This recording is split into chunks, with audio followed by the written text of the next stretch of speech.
Hey, what is up, interwebs? It is your headmaster of the GQAzndood Gaming Academy. GQAzndood, nobody else. Happy Tuesday. What is it? March 4th, right? It's making sure I got my dates straight because the days are lasting longer and our streams are even lasting even longer. But hey, tonight we're flipping the switch with This Week in Gaming History, celebrating the Nintendo Switch's launch because let's face it, it's the little console of joy that conned us all. Feel like that one. Also, and yo, check this out. We're putting video game box art to the test with a showdown between Japan's sleek and mysterious covers versus the United States. I need more explosions and more 80s vibes. It's East versus West, and the winner is, well, probably our meme. So we'll figure that out in a second. Also, Blazing Ace Nelson is back in the tech, and he's ready to slice and dice with the Buster Sword in God Eater 3. Expect more tips, tricks, and maybe some God tier dad jokes. And just when you thought the 90s were over, Acclaim is back in the news. That's right. Acclaim has finally returned to the gaming scene after all this time. Our news guru, Nick, aka the Tragically Elite, will break down if it's a comeback or a retro reboot gone rogue. So get ready to press start because in this episode is about to level up. Let's get gaming. And with that said, let me introduce the first faculty member for tonight, the one and only, the Blazing, the Ace, the Nelson. What's good, neighborhood? What up? Welcome back. Welcome back. How's your week been? Ahem. My week has been pretty much all but taken over by Monster Hunter. Hey, I feel you. So I ordered the game right in Best Buy just in time to get a pre-order bonus and everything. I literally ordered it like 48 hours before it came out, and FedEx said it would be delivered Saturday. So I expected Saturday to be my Monster Hunter install and get the tutorial done, which is the story mode, right? Pretty much.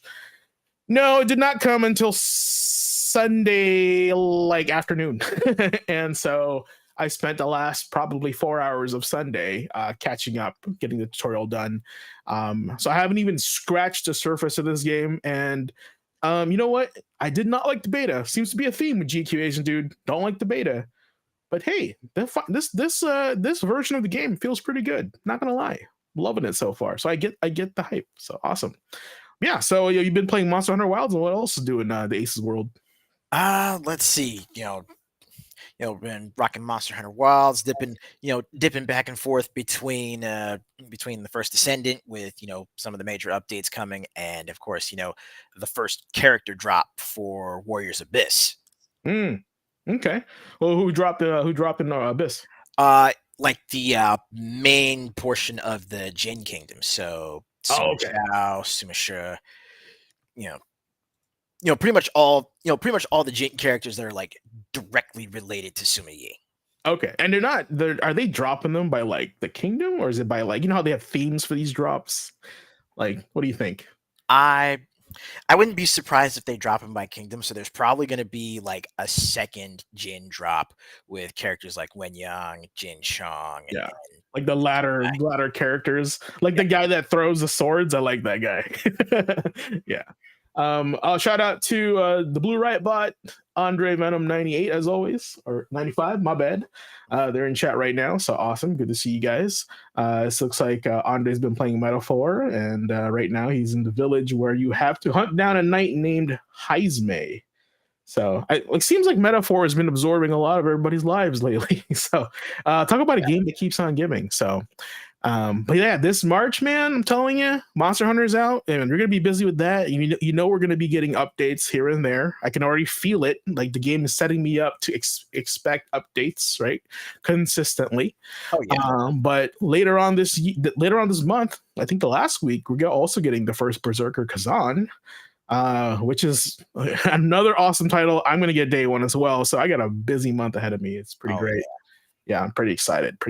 So well, aside from that, we'll be hopefully we'll have Nicholas, aka the Tragic Elite, show up here in a second and give us the big news for tonight that Acclaim is back. I'm excited for that. And we'll be covering that discussion during our segment called The Rhetorical. So can't wait for that as well. Of course, let's get through this right away because the last time we had so much content. We want to make sure we got everything covered tonight. So with that said, let's get going with some, of course, the one you know. Yo, check this out. It's just that vibe, man. It just feels really good. Feels really good. So TJ Combo's got a hidden spot in my heart. So I don't know if you know this, but like back in third grade, maybe sixth grade, can't remember, so long ago. I had a show and tell in middle school, right? My show and tell was how to get good with TJ Combo.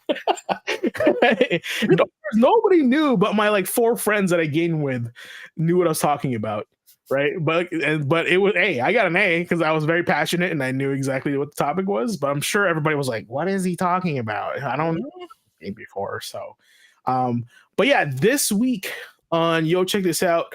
We're changing the crazy retro gaming ads and we're changing it up a little bit. So don't panic. I'll give you an update right now. I'll change it right in the screen.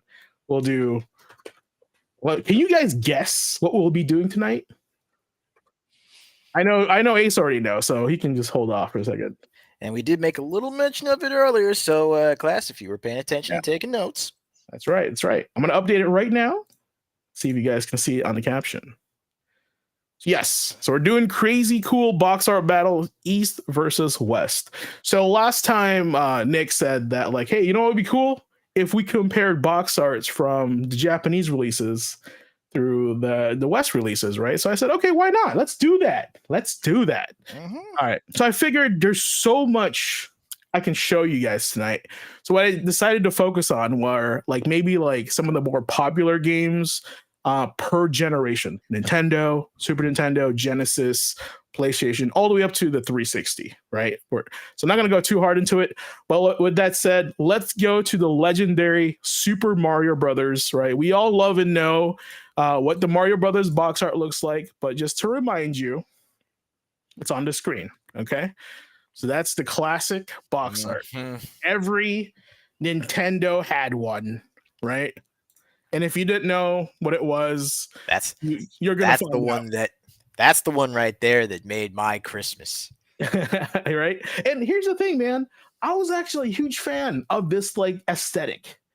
Like the pixel art, like zoomed in, and then the super like the title, Nintendo Entertainment System, and a little bottom left icon there of like it was action series or adventure series, right? That was super cool to me. So it's not necessarily it wasn't necessarily like, you know, ESRB, but still, you know, a content advisory. Yeah, that's correct. And it kind of helps you get an idea of like what kind of game it is, right? Right. So speaking of, we got Nick just launched in here. What up? What up? Hey, sorry, still being finicky, but hello, everyone. No, you're good. You're good. So I love that every week it keeps me on my toes.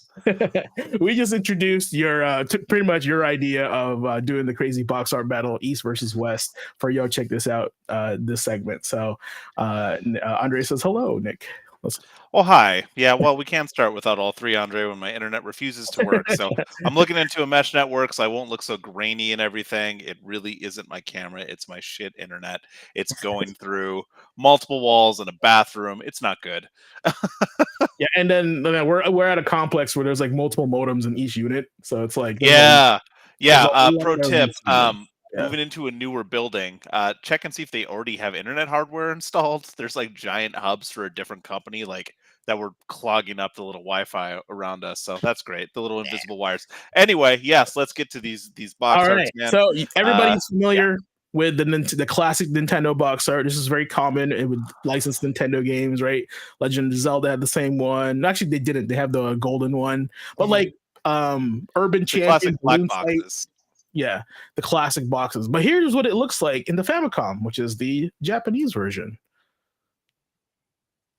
What a difference in box art. Yo. So, that is pretty cool. And I think honestly, this was the art on the manual, I think, for the Nintendo US version, right?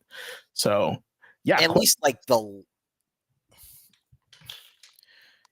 was the left side. Like the left side, pretty much from Mario to the left. Yeah, you're right. It cuts off, right? You don't see the Hammer Bro, right? Yeah, I think that's, you can maybe see Lakitu a little bit, right? But yeah, that's man, they love like and I don't know why they just would not choose this one. I think they were going for an aesthetic, right? Like video gamey, pixel art, retro arcade, maybe, right? Well, like that's the main reason I wanted to do this is kind of think about the history of this. So remember that we had the giant Atari and video game crash in like 83, right? And Nintendo Mhm. was supposed to be like this big The up and Messiah. coming kind of thing. And the US market was really nervous about it and didn't want to get Yeah. behind it. They're kind of burnt out after how Atari burned them, right? All the money that was Yeah. lost with that. So they were kind of sticking to the like Atari aesthetic, what had worked for Atari, what was familiar. So the reason I wanted to do these battles, not just for us on the panel, but for everyone in the comments, just to kind of like think about like, hey, this is the difference between the markets. What were they trying to say behind these images? And in some cases, why were the Japanese ones just better? And is that better because we're looking back now and we're like, I would have loved that more and I didn't know better. I was a tiny kid, right? I had the cartridge. I didn't know the boxes. It Yeah. wasn't until like James and I started working at a retro store and you started seeing like the complete in box stuff come in and you're seeing these original boxes. You get that nostalgic like kick. But then you also at this same retro store start getting Famicom games in their boxes, which you never saw before, at least for me. And they get to see them. You're like, this is so much cooler. Why didn't we get this? And I'm this pretty box, sure these boxes are like sideways, right? They're horizontal. these were like lengthwise too. Like they were different, you know. They were horizontal versus they were like cassette tapes. yeah. You know, so all right, we're gonna jump a generation all the way to the Super Nintendo. Still Mario though, so everybody will be familiar with this one as well. I'm sure everybody saw this already. If not, there's an issue. Okay, so everybody knows Super Mario World, right? You see it right out of your Super Nintendo action set.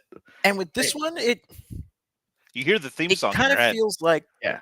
With this one, it kind of feels like they're trying to, like split the difference between the East and the West because, instead of, trying to go for something that's more pixelated or, something that shows, what's in the game, still keeping it video gamey, they're actually using more Mario artwork. Like game art, yeah. Yeah. And I noticed that with their Super Nintendo games, like Battle Clash was the one of them where it really like stood out to me. Super Punch Out was another one that stood out to me too. They used the funky artwork that Nintendo did, right? But here's an interesting part about this. So I'm going to show you the Super Famicom version, and it kind of switches. Check this out. So it's now vertical for them for the Super Famicom. Where it's swapped. You know, and they threw the English words up there first, like the logo. Yeah. And here's the funny thing: the logo for the Famicom for Super Nintendo, they just grayed out all the shapes. Right? It's still the same logo, but they removed the coloring for some reason. Right? And so one thing that also really pops out to me is the fact that on the Super Famicom, Super Mario World is actually directly acknowledged as Super Mario Brothers 4. Yeah. So that. I mean, we knew the West was very bad with numeration when it came to video games because they skipped some games, aka Final Fantasy games, right? So I think they were trying to play it safe because Mario 3 to Mario 4, who knew if this was going to be released? I'm sure it was, but they didn't want to take that risk, right? Maybe they felt obligated to play the other 3 first, right? That's fair. So we don't know. So didn't want to linger too much, but I also wanted to give Sega some love. We all know what this box art is, right? What up? Let's go. Giving us the finger right there, Sonic. All right, so we all know what this box art is, but man, I have never seen a Sega Genesis box art go so loud, so hard, right? Check this out. Oh man, am I about to have my birthday party right now? Like that's the vibe I got from this. This is pretty crazy. Saved by the Hedgehog. Saved by the Hedgehog. I like that. So, but yeah, that's it's like look at the contrast, right? It's like this, which is very loud, very colorful, and I see a pattern here with US versus East, right? But I do love the Sega grid in the background. That's iconic. The Sega grid in the background. Right, and just I love that. Like the fact that pretty much is like the format for all of the box art for the Genesis. It kept it very uniform and it kept it very recognizable. Yes, well, hey, that's pulling from the past, man. I mean, I saw the examples that James is pulling up tonight. Some of the examples that we'll probably get into in later weeks. Think about what came right before this, and think about the Mega Drive games. Their cartridges had the grid behind it too. And as they jumped to the Genesis and everything, they pulled from that same thing. Yep. Very different, keep in mind, because if you look at some of those like Mega Drive cart like cases, the like cover arts for them, and then the comparison in the other market, what we got was so bland. It was an Excel sheet compared to what we got. Yeah, here's another sample or two. Here's a Last Battle, aka Fist of the North Star, right? So that's a good example of one. Look how tight those jeans are. They are painted on. Bro, you don't even. He has pockets though. Look at that. You know. But like we didn't know what Hokuto no Ken was in the West Coast, right? For the longest time, Western Hemisphere, I should say. But check this out: the Mega Drive in Japan. Like we would be like up. That's it's pretty loud, right? It's pretty out there. So, but this design comes off like you've read the manga, you saw the anime, right? Now play it at home. Like that's the vibe you get. So. And plus, like, if we got a game called Fist of the North Star, we'd probably be like, "What?" Back in the day, we're like, "What does that mean? What does that mean?" We still got that question when we got the game out on PS3. Like, we were like, "Fist of the North Star." Yeah. All right, we're gonna jump another generation. We're gonna skip the M64 right into the PlayStation era, with, of course, the mascot of the time. It'll Crash, right? Everybody has this. Everybody remembers this. Right, I see Andre in the chat there popping off. Right now, let me show you the Japanese version. I need to see this. This is crazy. What the heck is this though? This is it's even taking a hot minute to load up because it's so crazy, but it should get there in any second now. How big is this file? 4090. Wow. Okay, that's a big file. What? Whoa! But isn't that showing you the wackiness of the character, right? And I just have this like feeling that like the US or the West Coast, how do we market to Japan? How do we get them to like our shit? Like I think Microsoft has been trying to figure that out for years still. Yeah. And it's funny because I did bring out a 360 sample and an Xbox sample as well. So and I know you did. Yeah, that's one of my favorites. Andre's like, whoa, that's crazy. Oh, this All is right, fun. All right, we'll jump on to the Xbox here with one of the most legendary games, of course. And for myself, I was always curious, like, what did this look like in Japan, right? So let me pull this up. So this is gonna load up for a second. It's a big file, but we all know that box art. I can make one guess. Gotta be Halo. Hey, it could be what is that? Phantom Dust. Yeah. You don't know. You don't know. Kind of sad that game got canceled. Let's be real. Hey, Dead Asian is in the chat. Hey, what's good, man?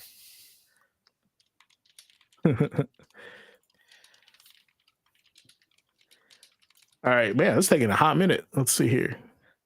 Maybe we can find a smaller photo. I mean, you jumped up a generation. There's so many more pixels. It's high res. No, I think this is like it's a 4K image. That's right. Yeah, because we go hard. Yeah, check that out. So that's the US version, right? Only on Xbox, just in case you forgot. Mm-hmm. Just in case you forgot. But this one, Hollywood Video title bar up there.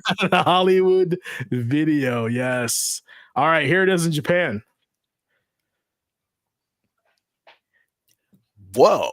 Yeah, little more mysterious. Yeah, that's a little more sci-fi. Neat. It's actually rather muted, right, for a Japanese box title, art title. But was that what they were going for with Xbox? I haven't looked at other Japanese Xbox covers.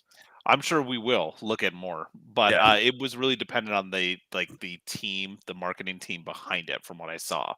But it was definitely trying to speak to like a different kind of crowd. Again, that was kind of the point of this, is just to take a look at it and be like, what were they thinking? Like, what was the difference? I feel like, I don't know. I feel like with this box art, I think they were actually trying to.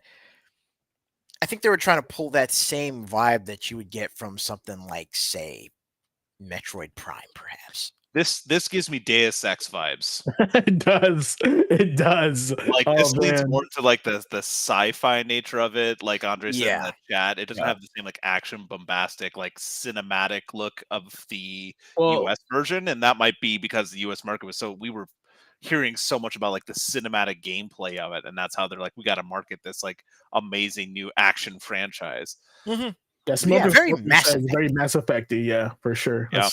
Accurate. Yeah, it's quite muted for a Japanese box art, but we're gonna move on to the next one here, which is actually a good example of East versus West. So we all know we've talked about this game plenty on this channel because we love it. Classic. We love it, right? Super cool. Oh, it needs a remake. All the above, right? Well, I don't know. With certain news that came out earlier today, there is a distinct possibility that we may already be seeing something on the horizon. That's true, and I'm okay with that. I'm okay with that. So to me, that's very US. Here it is in Japan. Very Japanese. Right? And I noticed they love using the concept art for their box art, which I think is cool. I think that's like a good idea. Plus, like it gives more exposure to the game art itself, which is nice, right? Well, keep in mind, remember who the director was of this game? Yep, I agree. And then what's it trying to influence then? It looks like a Final Fantasy game. Yep. Yeah, I was gonna say like the art itself almost gives you that like Yoshitaka, like very light Yoshitaka, Amano. This guy looks like he hasn't slept in a while, though. True, like he's lost in Odyssey. To be fair, those games, But yeah, that's it. I just kind of wanted to, that's a small preview of the more that's yet to come later on. We got more box art to cover, right? But we can't put that all in one episode. So yeah, that's pretty much check this out. Anything else for that, guys? If you don't mind, the share screen that I put on is the main reason I really wanted to do this, because it's one of my favorite things to talk about after working at a retro store. So this was part of the reason behind it, because it is literally regarded as one of the worst cover arts ever made. And this is a good comparison because this is all three markets. So you have the Japanese market on the left, you have the PAL, so the European version on the bottom right, and then you have the US version in the upper right. So look at that. An old dude on a banjo. Hyperspeed shootout in space. This tells you nothing about the game. Now, the other two tells you what this game is about, right? But this, I remember seeing this and just being so confused. And it's been like a common thing talked about in this kind of space, in the gaming space, for a long time, about like notorious cover arts. But just seeing the like differences you got between the markets, and then wondering like what drugs were the US marketers on to think that this would sell, kind of thing, or like why they were trying to do this old man the banjo, what he trying to do, right? So it was just kind of a fun jump off point, putting Sweet Home Alabama up front. I've always thought like this guy was minding his own business, right? And then like the super fast spaceship flies in the background, kind of like that. All right, Andre, what you got here for me? Let me see. Sitting over there. Oh my! All right. We got a bonus one here for Andre. So let's see. What we got. What we got going on over there? Old man on the banjo over there, like out of the Kingsman, just country roads take me home. All right. So this is what Andre suggested.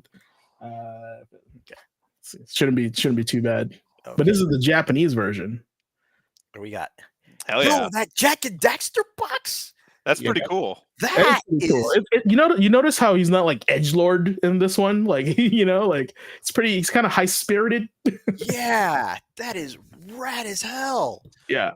If it's a big rabbit hole to go down, definitely suggest it to the class and anyone who's kind of like watching this after fact. Show up to the next one. Super cheerful. You're right. Show us some of the ones that you got, because we have a lot. There's a lot. I pulled up a bunch of lists. There's some really cool ones out there, and even like beyond just Jack and Daxter, you should see the differences with like the Ratchet and Clanks. We'll probably get to a couple of them in later weeks, but yeah, it's kind of a weird nostalgia hole that you can kind of like fall down, like looking at these. Yep, no, for sure. And with that said, that's the new segment. You guys got to play more Killer Instinct. So, well, we all know we love it. Let's run through this week in gaming history.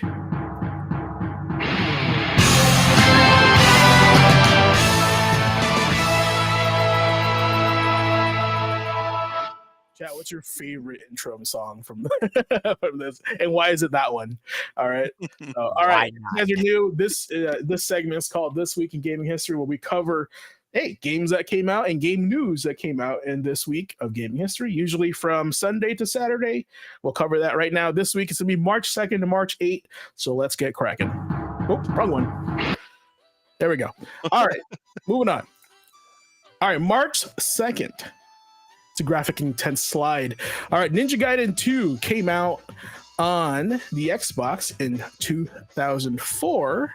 I chose this one specifically because I feel like this was the return of a game that was, you know how like right now we're making remakes, right? This was a 2D platformer, now came back as a 3D action game, right? And boy howdy was it a 3D action game, because it was hard AF at the time, and a lot of people were complaining about it.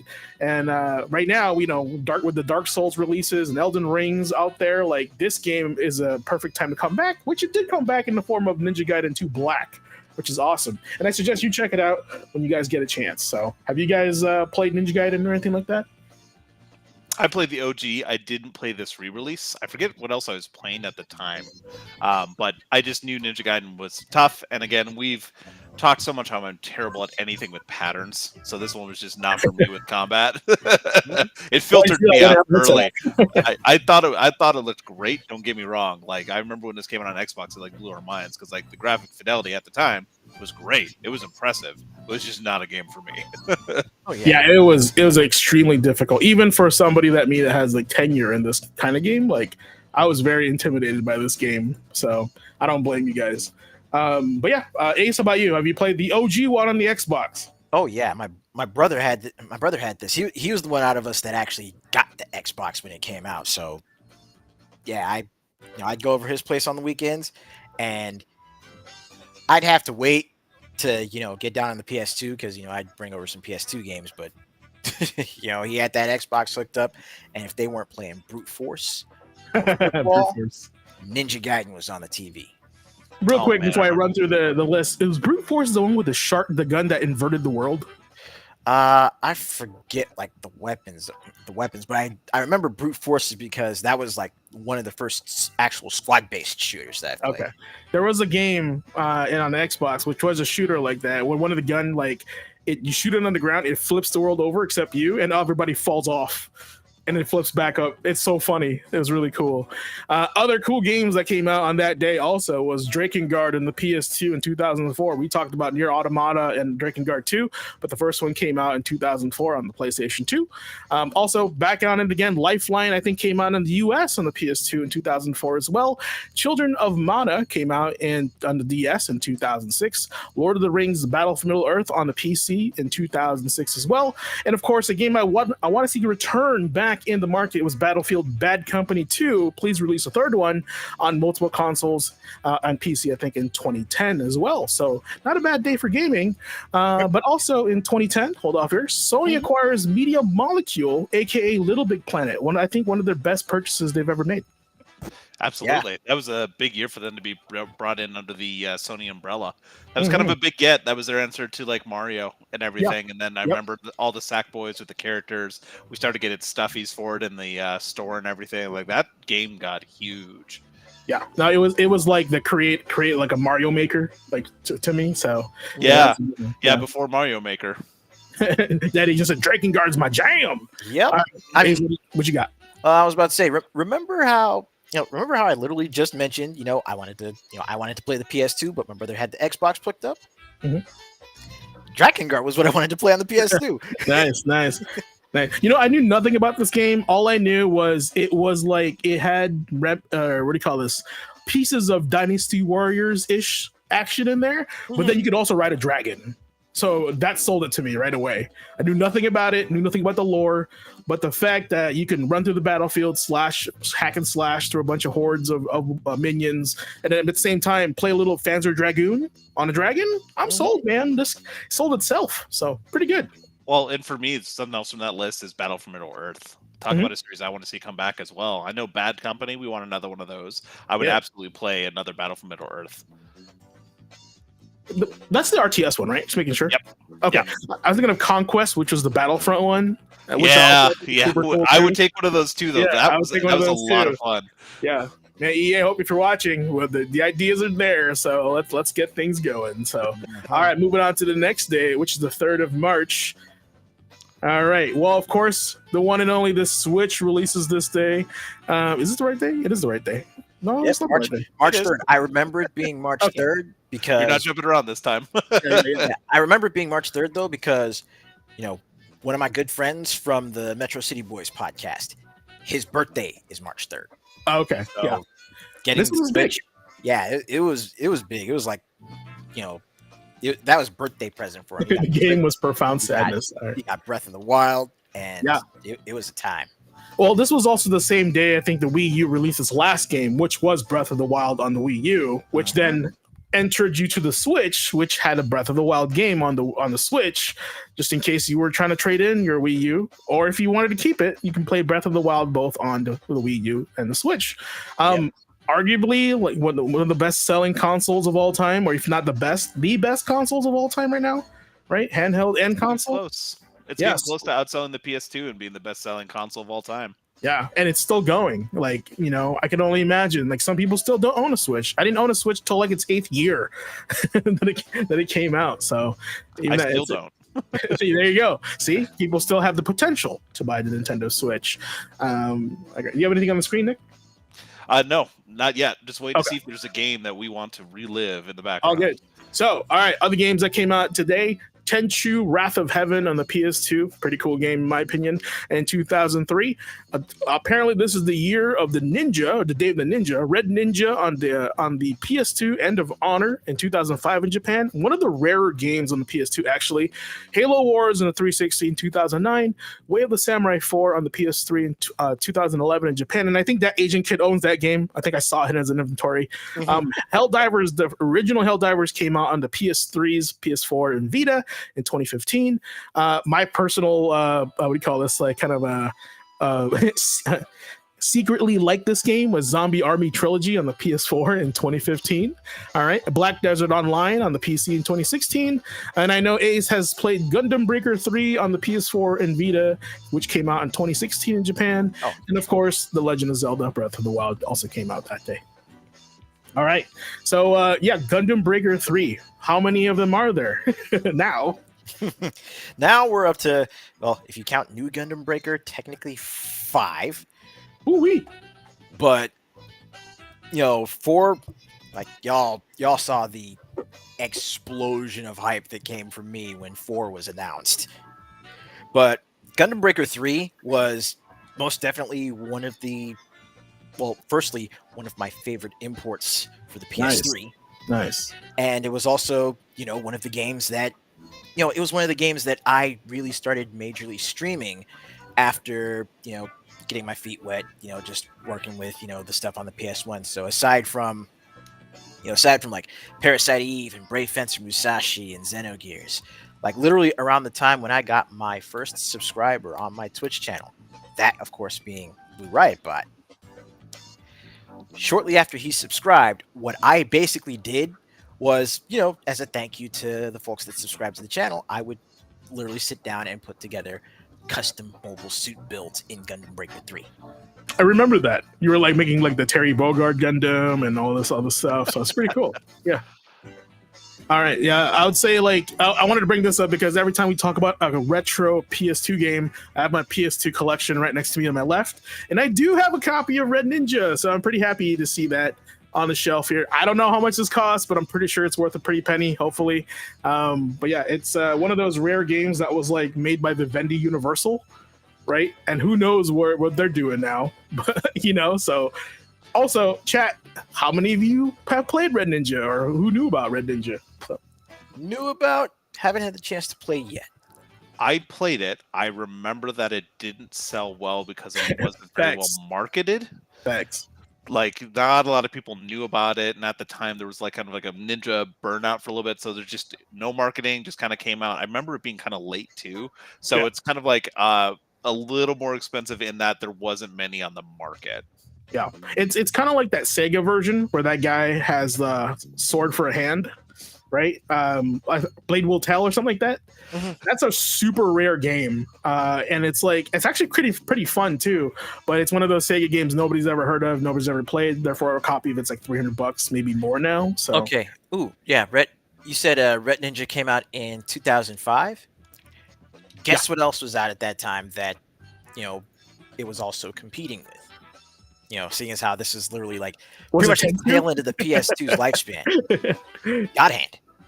Oh, okay. No wonder nobody. Why is this on the list? Was it not the right day? Not the right day. Okay, that's why. Okay, right on. What is this? Audrey says, "Sexy ninja chick in red in the cover." That was it, Lamau. And I wanted to highlight Helldivers because this is where it started, and a lot of people don't know or didn't really play the first one. It's a top-down twin stick shooter, which is not as popular as the one you're playing right now in Helldivers 2. So shout out to Helldivers in that one. All right, on the 4th of March. Yes, I'm pretty sure everybody in chat has played this game or has drinking a Pepsi in their sometime in their life. Because on the 4th of March, Pepsi Man on the PlayStation had come out in Japan in 1999. And I don't know if you got the message, but you need a drink. So check that out. Oh my God. Has anybody played Pepsi Man? Hell yeah. I was like, what? He's like, what? I'm pretty sure Pepsi Man showed up in a couple of Dreamcast stuff or Saturn stuff. In my opinion, he was more popular in Sega games than he was in PlayStation games, but definitely more in Japan. Actually, was in a fighting game at one point. Chat, if you guys know what I'm talking about, he might have showed up in Virtua Fighter as a copy of Dural. I'm not sure which one. It could have been Fighting Vipers, That one of those, right? Right. Not shocking at all. And I love how he has a chain, bro. It might be either Fighting Vipers or Fighters Megamix. Yeah, I feel like Fighting Vipers is so wacky that I would expect Pepsi Man to show up. And I think Pepsi Man is a racing game also. Yeah. Like, he just runs. Pull up the screen. Yeah, you got it? It's got the opening cinematic too. Oh, man. Let's The go. dude is cracking a Pepsi. Yes. Oh. Man, the 90s Feel were a free to weird keep time. chatting, but it's just I forgot about this too. See, All right. around Enjoy the time, this. around the time this came out, this was also getting pretty close to the release of the original Xbox, and more product placement games.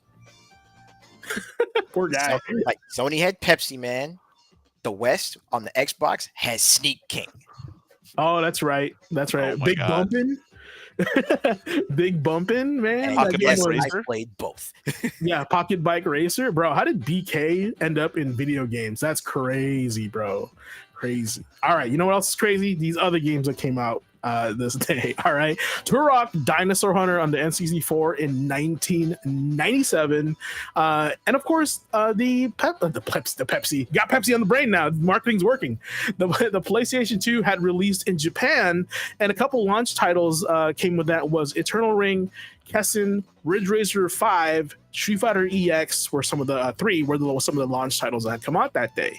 Another interesting game that came out that day was Conker's Bad Fur Day on the N64 in 2001, Fatal Frame on the PS2 in 2002, Freelancer on the PC in 2003, Army of Two, my personal remaster, should be released by EA on the PS3 and 360 in 2008. The Tomb Raider remake at the time on the PC in 2013. South Park Stick of Truth in the PS3 in 2014. And Gran Turismo 7 on the PS4 and 5 in 2022. So that was quite a day. Quite a day. This bro, what? This is one of those games that's like, this game can either be really expensive or really cheap, right? Just a buff Kool-Aid man. Yeah, you don't know. All right, here's another game that really hurt my heart. On the 5th of March, The Bouncer had released on the PS2 in 2001. This was one of those games that I got bait and switched because the trailer did not match the gameplay. I would love to hear everyone's experience on The Bouncer because I got something to say about it. Ace, what you got?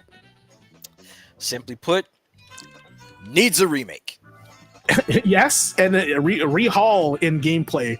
It can't be 1-to-1. That's all I got to say. Yeah. My 2 cents, maybe like 25 cents. The trailer showed multiplayer and action. Think of like maybe if you watched the trailer and had God Hand gameplay, right? Then what you got was like Fighting Force. Imagine like the bait and switch that you got from that, right? So the Bouncer had a really cool trailer, and if you could bring it up, that'd be great. Like the gameplay of like the E3 at the time, these guys were jumping over tables and like jump kicking people on walls, right? I think that's part of the reason why I, have, more fond memories of the Bouncer compared to you, because you saw the trailer and it's like, yeah, this is what we were promised. Yep.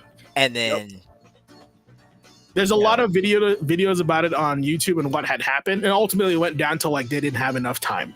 That's what happened was. Now graphically, this game was amazing. It looked great, right? And Andre says this game was rushed out, and you can tell it was rushed out because the gameplay did not match like the trailer versus the actual. The actual was very slow, had a lot of physics-based, like very Tobal number 5 style, right? Yeah. But the trailer for this game, when it was teased, my goodness, it was like an action, like it was like Dead or Alive fighting in an action arena game. Right, like I said, people were like flying on walls and like jumping over tables. Like it looked really cool. It looked like an intense anime bar fight. But what we got was a more subtle type of game, right? All the more reason why it needs to be remade. Yes, sir. I agree. A couple games on the list that probably needs to be remade. Twin Bee in the arcade in 1985 in Japan. And if you don't know what that is, it is like a shmup with a bee or a pod with 2 boxing gloves. Google it. It's really funny. Bubble Bobble Part 2 on a Nintendo in 1993 in Japan. Shadow Man, The Second Coming on the PS2 in 2002. Resident Evil 5 on the PS3 and 360 in 2009 in Japan. Naruto Ultimate Ninja Storm 3 on the PS3 and 360 in 2013. Ittebayo. SimCity on the PC on 2013. One of my favorite games I still play to this day. And also Left Alive on the PC and PS4 in 2019, which is like a front mission game that nobody ever knew about, but the art was actually designed by the same art that did the Metal Gear series, which is super cool. But nobody knew about it. Any more high points on these games, guys? Just on the 4th, we passed it up, but Freelancer was my pick for this. This way. No worries. Like Freelancer is one of those games that I still kind of have dreams about. It was one of those like PC games that I got as around the time I was getting close to graduating high school, and for me at least, it was one of those weird kind of like it just hit at the right point in my life because it's like a space trading and like a combat sim video game. That was published by Microsoft, but it was like for the first time for me, it felt like I was really out there in space, and that you had the choice to like you could choose to be a merchant or you can choose to like go and shoot people up if you wanted to. And it's kind of like one of those games that a lot of fans have been clamoring for like a follow-up to. We kind of got that in a sense with games like No Man's Sky. It's not as like freeform ability or survival like that one is, right? But it was just something about that game with the cover art, the dude just like this cool jacket standing, right with space behind him, just like the limitless like freedom it felt like you had looking at that. And it was a follow-up to the game Starlancer that came out like 3-4 years before it too. So yeah, just wanted to call out that one. But on the 5th, I just remember seeing SimCity coming back out, that re-release of it, and just thinking like, there's no way it can be as good as the original. And I seem to remember it had kind of a rough launch, but as soon as it ironed stuff out, as soon as it ironed a lot of that stuff out, like it ended up being really successful. Yeah. I agree because what it did, because before that version of SimCity in 2013, they had SimCity 4, which was arguably the best one in the series, right? As the honorary SimCity nerd of this group, right? SimCity 13 had a rough start because it had to be online, and the servers were pretty jacked up because of the demand, and so nobody was playing SimCity. And it was the biggest thing was like make it offline mode, which they did. I think that's super cool, right? But it was at that point a little bit too late because the hype had already died down, right? Yeah, too many people like long-term fans rather were kind of turned away at that point, myself included. So I get it. Also, can we please talk about the fact that Bouncer has this like he's got the little Band-Aid and he's fighting gimps. Man, I mean, what else are you gonna wear if you work in a bar called Dog Street? All right, that's all I gotta say. By the way, I was just taken away because they're just so cool. They're ninjas, right? Oh yeah, but that is like his design. He was supposed to be like a dog, right? Like what's In that fact- movie with Jet Li, Danny the dog? No, Yeah, Unleashed. It was Unleashed in the US. Yeah. but It was the Danny the dog in design, the UK. the design on the back of Sion's jacket is actually, Angelo, Renault's dog from Final Fantasy VIII. See, there's some connection there, right? So, but yeah, Sion was the guy, but Kuon was my dude right here. Oh, Kuon, what a right? Sweet chest That tattoo. It was about to try. This game is so edgy. It came out in 2001. That was the prime edge timetable right there for you. Yep. But yes, check out SimCity, guys. You guys can. It's super cheap. Also, I think there was at some point you were able to import your sim into your city, so that way your sim can live in the city that you made. Super cool. I remember that being in like some of the older Sims games too, but much more rudimentary. Yeah, they kind of stopped the support with SimCity 13, unfortunately, but there was a lot of like advertising with like you can have the Prudential building there, you can have an Allstate building, right? It was super cool, but now it's like nobody cares. But it's the only SimCity we have left, so I care. All right. Speaking of games that nobody cares about, Cross Goddamn. on the PS3 and the 360 came out in 2012.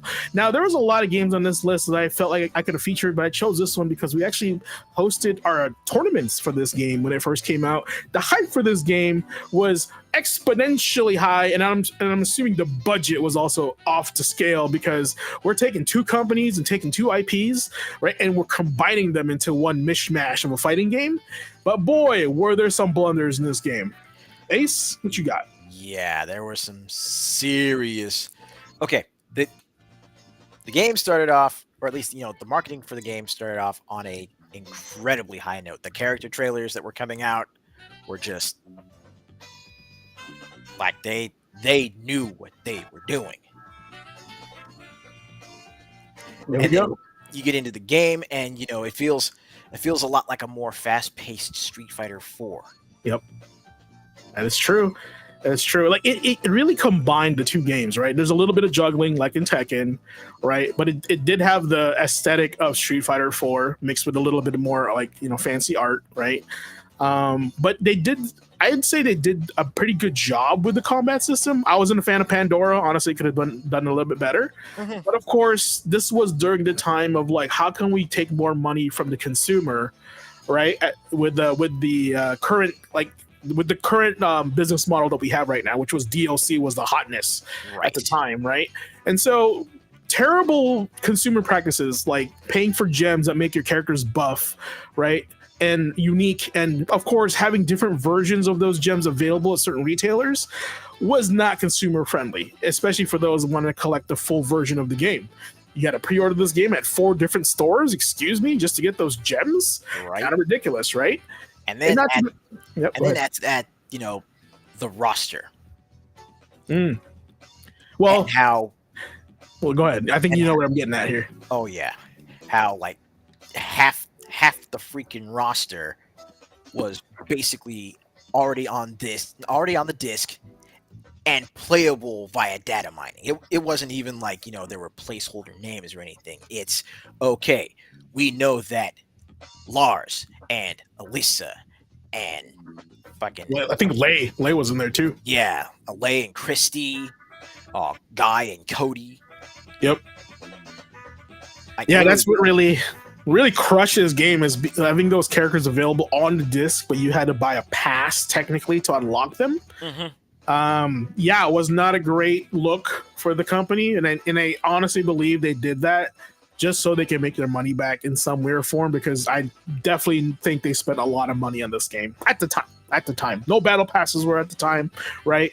DLC was the only thing that they got, so they're trying to figure out how to make that money back in this game. And the gems weren't a good thing, right? But then to find out characters were unlocked between, on the disc itself, that's physically there, but you can't access that.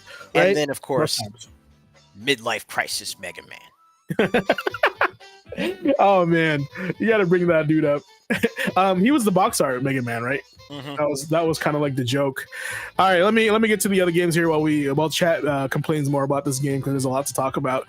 Magic the Gathering on the PC in 1997. I think that was Duels of the Planeswalkers. If not, it might be Magic Online, that is currently still very popular right now. Shadow of Destiny on the PS2 in 2001, Chaos Legion on the PS2 in 2003 in Japan, Def Jam Icon on the PS3 and the 360 in 2007, Burnout Dominator on the PS2 in 2007, Motor Storm on the PS3 in 2007. Remake that, please. That's awesome. Pokemon Black and White on the DS in 2011. What's you got something? Ace? Oh yeah, just Chaos Legion. Oh yeah. All right, we'll get to that. Mass Effect 3 on multiple consoles, actually PC, PS3, and 360. I forgot there was like there was only really those three at the time. Blades of Time, if anybody's played that game, I saw that game once on the shelf on GameStop and didn't think anything about it on the PS3, 360 in 2012, and Soul Sacrifice Delta on the Vita in 2014, which is actually a hunting game that's very like horror and goth, which is super cool. Also in 2000, Dimps Corporation is founded, known for their work on Dragon Ball Z Budokai and the Xenoverse games. And I also think they did like Marvel, right? Street Fighter 4 and 5, and Cross Tekken, Sonic DS and 360 games, and later Sword Art Online titles. So props on Dimps getting all that business, So, all right, I know you want to get this game remade, Chaos Legion. Tell us about it. Hell yes. Now, I'll put it to you this way. For anyone that is interested in Tides of Annihilation, you are definitely going to want to give Chaos Legion a shot, because this Chaos Legion will give you a good idea as far as what, a good basis for comparison as far as what to expect from what we've seen in the gameplay for Tides of Annihilation. It's this, slick, sort of dark, gothic fantasy, action adventure, right up, hot on the heels of Devil May Cry. So there's already that sort of there's already that sort of hook, but then there's the different legions that you can call to assist you, which give you various abilities as you learn them, but also have their own unique little battle formations and tactics that you can use. Yeah. Honestly, I feel like this game could come back as a free-to-play game. If they somehow figure out how to monetize it, because that's what it's all about, right? Different legions, different characters, costumes, of course. Do I want them to put a free-to-play game? No, but I feel like the model for it is there. Just because there's a lot of the nature of this game reminds me of like Dungeon Fighter Online, right? But 3D. So it kind of gives me that vibe, actually, to be honest with you. So, but Stieg Warhite needs to be in the game. Could be a guest star in Devil May Cry. You never know. Could be the same world, right?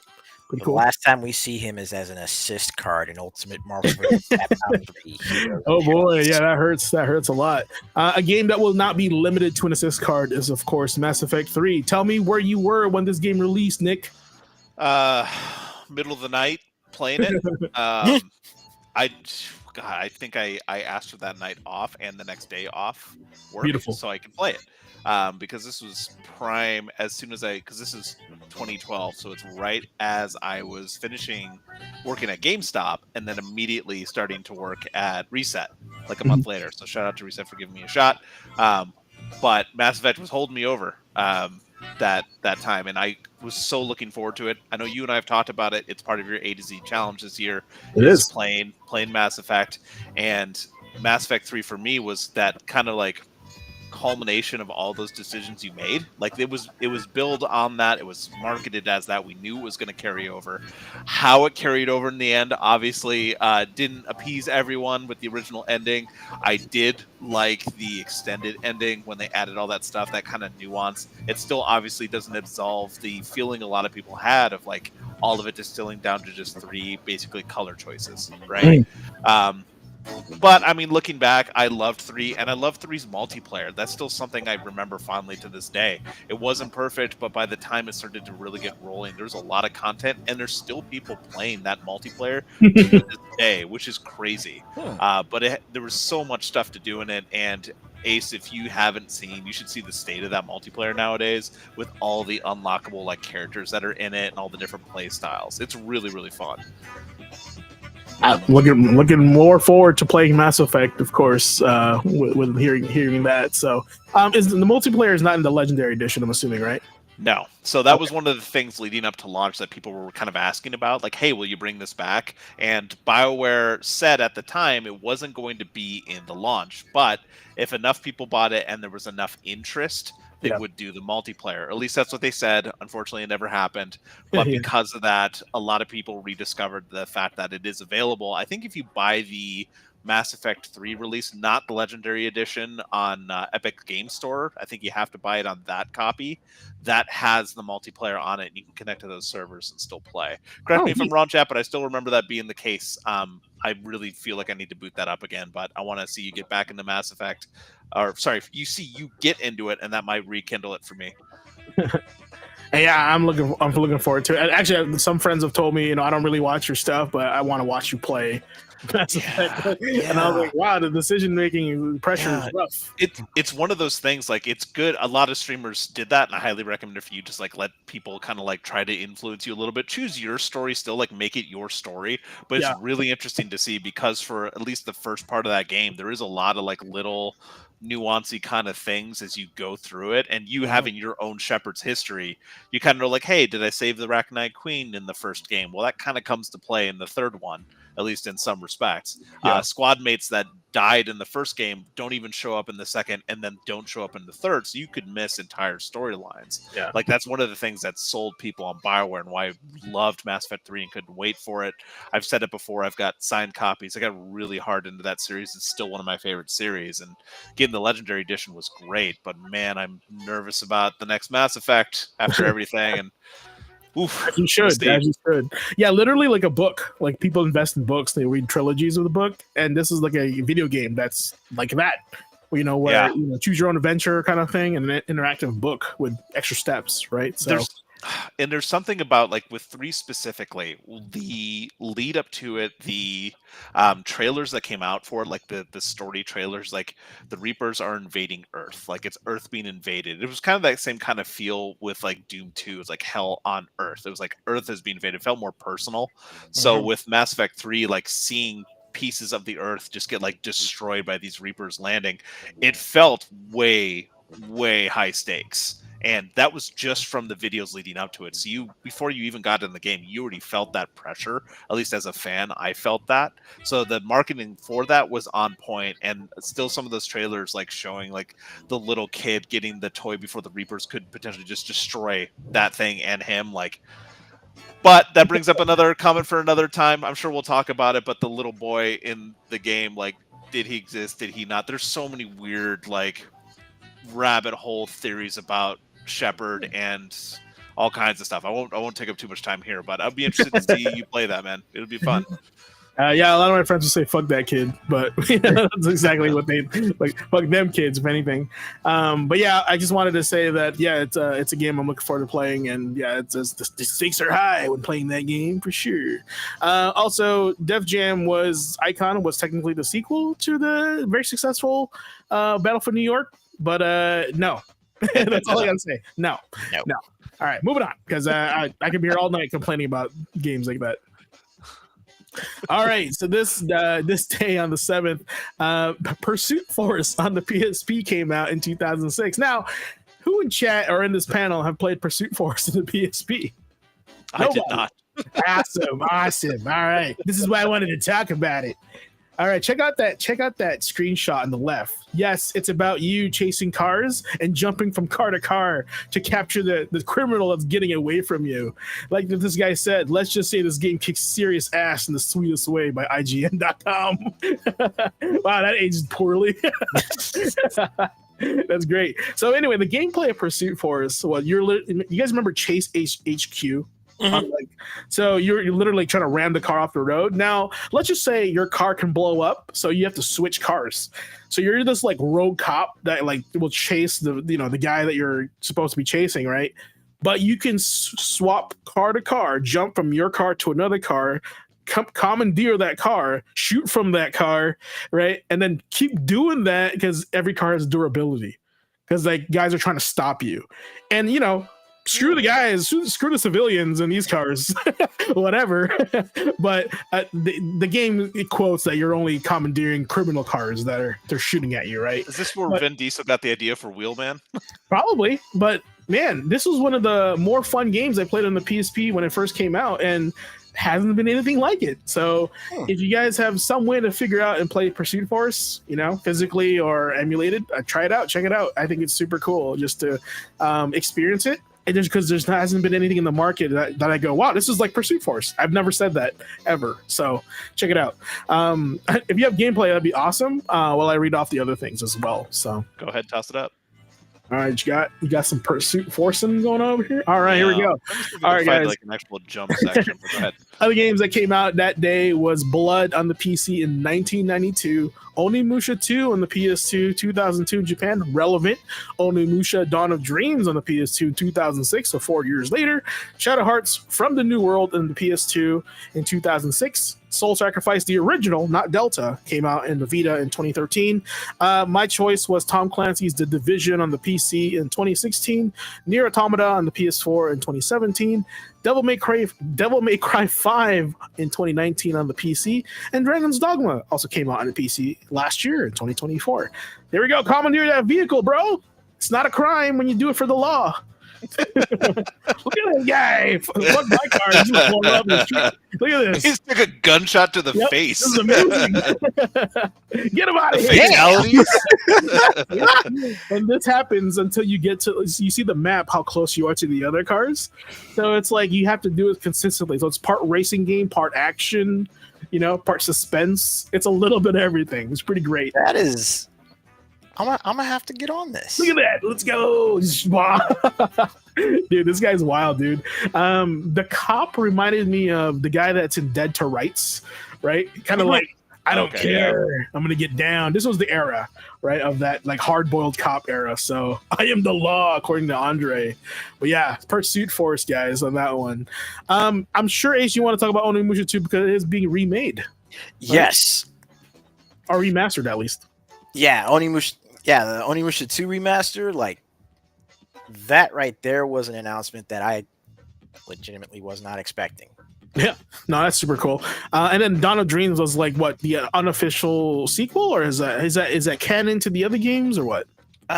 As far as I remember, it's canon to the other games, especially considering, you know, Max Justice. Let's go. Oh my god. But you know, the game's old enough now. The statute of limitations has passed. Spoiler alert, one of the characters that you do get later on in the game is Samanosuke. Oh, in Dawn of Dreams? Mm-hmm. Sick. I didn't know that. That's cool. That's cool. I like that. But yeah, hopefully that game also gets a remake as well. Yep. And of course, it also introduced us to Soki, aka Hideyasu Yuki, who returns as a playable character in Tatsunoko vs. Capcom. Oh, yep, that's facts. That's facts. And hopefully they utilize him again in some way or form in the other games. Maybe like a secret character in the background, or even in the new Onimusha game. You know, you never know. So. Yeah, that'd be really cool. I'm sure they used Dawn of Dreams. That they created the new characters, so they couldn't afford or they didn't want to pay for those movie actors' likenesses anymore. Yeah. Because that seems to be their trend, right? They were like making like actors as their video game characters at the time. So pretty cool. Yeah, real quick for me, The Division. When I saw that trailer, I was like, this is cool. Open world, like action with your buddies. I like the whole like post-apocalyptic, post-virus, post-corona, right? COVID in New York, right? Terrorist attack, where like the Division is a unit within the United States government where like they show up when shit goes down, you know. I thought it was super fun. I had fun at the time when I was playing with people. Of course, the limitation of this game is content, right? At the end game, once you finish the story, what else do you got to do? And the majority of that had to do with like, was it called The Zone or something like that? Where it was like a no man's land, like a free for all for every player. But arguably, one could say that this was the beginning of the extraction shooter genre, right? Because this wasn't really intentionally made to be an extraction shooter, but this is where it started, in my opinion. So, Yeah, yes, I like the premise a lot. I'm with you on that. That's what sold me in the first place, because it wasn't really like a game I was looking for specifically. But the whole idea that you're kind of in this post-apocalyptic world, like you said, you can run around in places like this and these shopping malls and like fight your way through it and like scrounge for any kind of like materials or ammo you can. I really liked that like sales point. Yeah. For me, this was one of those games that was notorious as, if you don't have friends to play with, why play it? Or notorious for the fact that when you bought it, when a friend sold you on it, they stopped playing, and then you had Yeah. no reason to play it once you hit cap. That happened to me at least 3 times with the Division. A different friend would pick it up, I'd play with them for a little bit, they'd stop or I'd stop, Yeah. and there was like this constant cycle. So same happened in Division 2, even with the improvements. Same problem. I kept running into. I didn't have friends to play with, and you're playing solo. You can only go so far in it and enjoy it for so much. It really was made for a group of friends, and that was the downfall for me. Yeah, I mean, when the end game for these games are usually like multiplayer based, right? And I think that's kind of like the goal when they make these games is like, okay, well, people will play for the single player, right? And that's basically the story. But when they say what else is there after that, it becomes like this multiplayer thing where, like, well, it kind of requires the activities kind of require other people to interact with you, right? Whether it's strangers, right? It reminds me a lot of those kind of like gacha games that you find on mobile, where you can play through the like beginning parts of the game or the beginning parts of the story, and then at some point you're like, here's the open world, now go enjoy the game. Now you have to play with other people, kind of thing. And it felt like that. It's like, unless I had people I knew, it's like I don't care, or it's just kind of grindy with not much of a point. It didn't give me much motivation beyond just like, oh, I guess I'll check out this area. Yeah, right. Literally what Destiny is all about. Yeah, no, I was the same way. Happened to me too. Destiny, but Division 2 I played a lot as well, and then once my friends stopped playing it, like I had nothing to do except like roam around the earth and then shoot more criminals. That was it. Like I wasn't advancing through anything. I was and playing with, like, if you're not a person that you want to interact with other people on a mic, with strangers, like this is not the game for you, because you need that when you do those raids. It's required to have a strategy, otherwise you're just gonna get wrecked, right? So one thing I will say, like rewatching this too, I love the UI for this. The way it's kind of like off character loading, like super clean. But the marketing for it with like the little orange halo they have on their backpack and stuff. I remember the collector's edition came with a watch for that with the same like orange light in it. I wanted that so bad. Like the collector's edition for this was really, really cool. Like they nailed the marketing for it and the aesthetic. Yeah, the watch was a symbol that you were part of the Division, because these guys were just civilians throughout normal life, and then when they needed you, your watch would like beep, and it's like you're activated as a Division Power agent. Rangers. Yeah, literally American Power Rangers, right? All right, man. Yeah, you're just making me want to play this game again, because I do. Right. But there's no friends to play with. No. We're not jumping in with you. You're on your own. I'm just saying. I did like the story to this game. I like the narrative, right? And 2 kind of, I think now 2 is going back to New York when they were in Washington to finish the storyline, which is super interesting. I do want to play it, but like, there's just so many other games to play. All right. Anyway, one more day to cover for this week in gaming history, guys. I don't know why Ace is there, but hello. He is the Terminator. You are the Terminator. All right. 3.8. The Terminator came out on the Sega CD in 1993. I think it was still like a side scroller, but it also had FMV included now. So, because cartridges can't handle full motion video. Also, Super Mario RPG came out, The Legend of the Seven Stars, on the Super Nintendo back in 1996. Little funky game called Extermination on the PS2 in 2001 in Japan. Dragon Age 2 came out on a little bit of everything in 2011. Fist of the North Star, Lost Paradise, makers of the Yakuza series on the PS4 in 2018 in Japan. And my game that I played with everybody at the time was Warhammer Vermintide 2 on the PC in 2018. And a little game called Unicorn Overlord came out last year on a few systems, 2024. So, but yeah, Mario RPG. All right. So it just got re-released on the Switch, birthday Switch. What's your core memory of that? Sitting down and playing through it with my brother, because that was part of the collection of games that my brother and I had borrowed from one of his friends on the football team at the time. He had Super Mario RPG, Pocky and Rocky 2, Link to the Past, Final Fantasy 3, and Chrono Trigger. And we just sat down and just barreled through that collection. But Super Mario RPG was so much fun. It was like, to me, it was a milestone in Nintendo and my RPG like gaming life, because Chrono Trigger was out, right? Secret of Mana, these were like high hit RPGs, but to have like Mario be an RPG was like in my brain, right? Squaresoft and like Mario combined, oh my god, two titans, like forming a new blob was really cool. So that was my core memory of that, and like the game played really cool graphics, and I'm glad to see it come back for the younger generation to play as well. So absolutely. But another game that we should be sad about is Dragon Age 2, bringing back those memories of BioWare. Yeah, let me say about this one. More about BioWare. I love talking about them because they were one of the reasons I wanted to get in the industry. Dragon Age 2 is a very fun one for me to talk about because it goes to show the dichotomy of BioWare fans. In that, when I was working at the store, one of my coworkers loved Dragon Age 2, and I did not like Dragon Age 2 as much as the first one.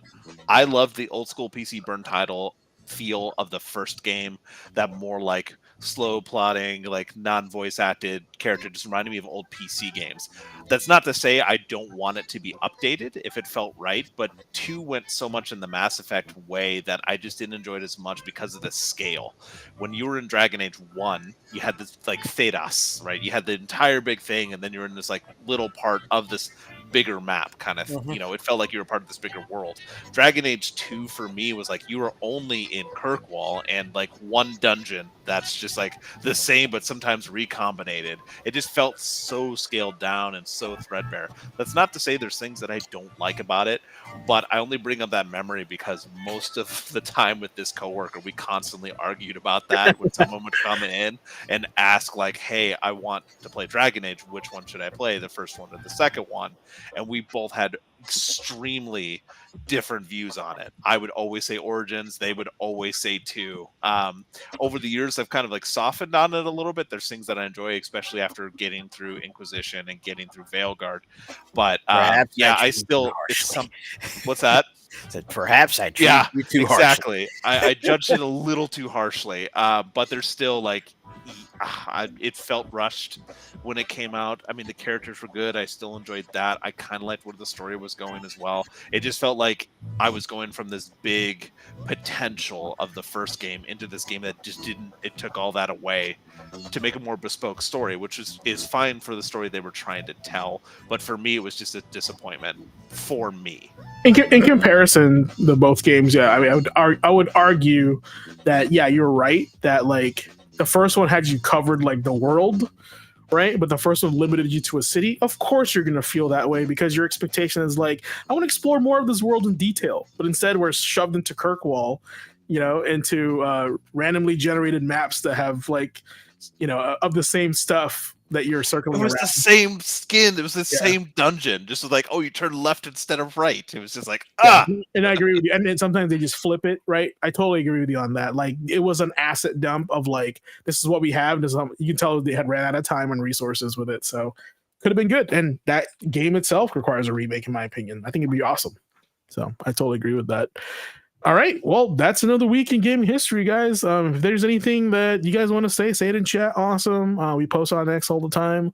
Let us know if there's a core memory that you guys have with the Division and how you hate it, right? Or maybe, Super Mario RPG and how you hate Geno. So, fun fact before we move on to Quick Bites.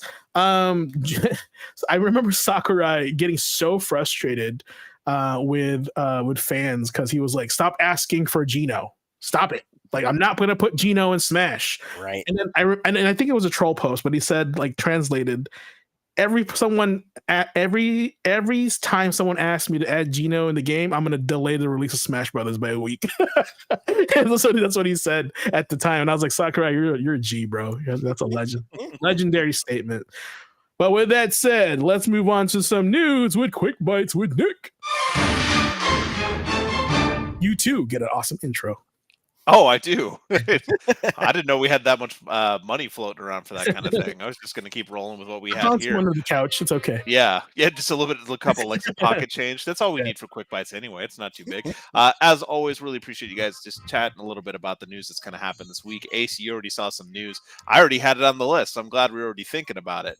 So on that note, for news this week, again, I'm just gonna burn through some quick topics just because there's not any like huge articles I want to jump into. I do have 2 articles for you guys tonight, but that's just to kind of have a jump off point for a little bit of convo. So on that note, guess who's back?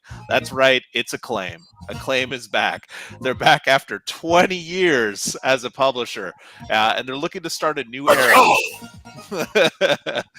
Quote, supporting independent studios and original IP while rekindling beloved classics for a new generation. So now we can finally get maybe some revisiting. We can go back, maybe BMX Triple X, right, guys? We're all looking forward to that. For me at least, Acclaim was one of those classic publishers. You recognize their logo first and foremost with like the rainbow like Nike swoosh essentially, and they claim with the 2 like double like arrow C's. I don't know if you guys have any favorites if you looked back at their games catalog and are kind of thinking about like, hey, what kind of like classic stuff could Acclaim kind of bring back out? Now obviously they're going to be working with independent studios pushing out some new IPs, but is there anything in that kind of like Acclaim backlog you're kind of thinking about now that you heard the news? Ace, we talked about it, baby. Oh, I love it. Nash TV. That's right. There we go. That's right. Oh, actually, and the rhetorical coming up later, we'll talk a little bit more about that, but keep going. Okay, cool. Perfectly fine. You know what's not back? Skype. Microsoft is actually retiring the service on May 5th. Look, it's not quite gaming related, but I felt like I needed to mark the end of the era somehow. And with Acclaim coming back, we got to wave goodbye to Skype. I remember, my time working at Microsoft, we do like remote studies and stuff, which is a lot of fun, but we'd have to use Skype sometimes. Now, no more Skype. So wave goodbye. But thank you for your sacrifice. Yeah, that makes sense. We got Acclaim back. Speaking of coming back, we got a little bit more comeback for you. Activision has officially announced a new Guitar Hero mobile game, or has it? So I don't know if you've seen this, Ace. This is something I was going to hope you kind of ran across, but the last main entry for Guitar Hero was in 2015. So it's been just about 10 years. It's been a minute. What's really noteworthy about this is the game's official promo image, which is extremely obviously AI generated. So this is on the back of like the Call of Duty titles and the publisher having to say like we've been using AI generation in some of the games that we're doing, right? Oh no. That's kind of the big thing that's coming to it. So this leaked online. I'm going to pull up the link, James, unless you have the link handy. It's the Instagram link, so I'll just put it up on my screen so people have to log into their thing. Maybe you can drag it over. Let me see. I don't think it lets me. Oh no. Yeah, that makes sense. So I don't know if you can see this here, but I don't know if you've played Guitar Hero, but you can look at the colors at the bottom, the shapes. You can see the warping around all the speakers here. Yeah, that's not fun. That's not good times. It really makes you worried about this coming back and being a thing. So this kind of like burned the internet over the last few days, right? This is what everyone's kind of talking about. Like, look at this hot trash. They couldn't afford to pay artists to come up with this. This is what they came up with, some AI slop, and it does look bad. So it kind of broke. I'm sitting over here looking like Kermit the Frog, like, oh no. First comment was enjoy AI hero. Yeah, no, the comments on that thread are hot garbage. It's a lot of fun, but there's a little bit of a further twist. So it's been confirmed now that the game isn't real. So if you go to the game's landing page, it isn't real, but quote, it could be someday. Oh so my God, really? If you go to the game's store page after like following the ad, because they put that out there as like a way to like do some user research on it. You can tell them your interest via a survey. So if you see that thing out there, breathe a sigh of relief. It doesn't actually exist, but for a hot minute there, we were really afraid we were getting some AI slop for a game that the series has been kind of looking to come back, right? Man. So rough start to the week for a lot of people. Monster Hunter Wilds, you two playing that? Yeah, it just started Sunday. Okay. Well, now it is. You are part of the crew that has made it the fastest selling game in Capcom's history. It has hit the 8 million units sold mark within 3 days. This is right after it had just hit 1.3 million concurrent players on Steam just 12 hours after its release. 8 million, 3 days. Are you enjoying it? 8 million. Yes. Okay, you're enjoying it. What are you playing it on, Ace? I'm playing it on PS5. Okay, James, what do you got it for PS5 as well?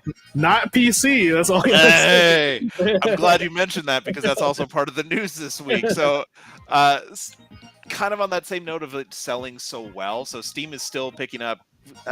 Steam, it's still doing really well. They just surpassed 40.2 million peak concurrent users on there. A couple years ago, it was 30. They're already over 40 million. Oh my god, players. that's amazing. So we're kind of looking at that, and it seems like Monster Hunter Wilds may have had a hand in that. I mean, it's sold a lot of copies, right? And it is on PC. It is showing that Steam is kind of still the primary PC platforming, but that is a stupid amount of players that are getting behind this now, right? Speaking of that same thing, Capcom is actually responding to those PC performance issues, but the recommendations are things like updating your graphics drivers, turning off compatibility mode, readjusting your settings. You might want to start there.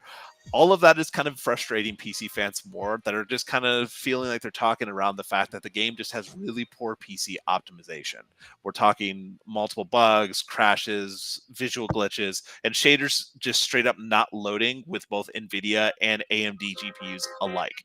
So kind of a crazy thing on the back of this game doing so well, Steam hitting so many players, and the game is just not doing well on PC. Well, and what do you two think about their response to that? My 2 cents, real quick, on this is that if there's 8 million players, is that just on PC or total? That's total. That's total worldwide. Okay. How many are in PC? I don't have the numbers for that. Let's just say half of them are PC. So 4 million players. That's 4 million types of setups that these guys have to like look into to see if Monster Hunter Wilds works on that. And that's why it's so much easier for them to make it on console, because it's one hardware. Or two now, PS4, PS5 Pro, right, or PS5.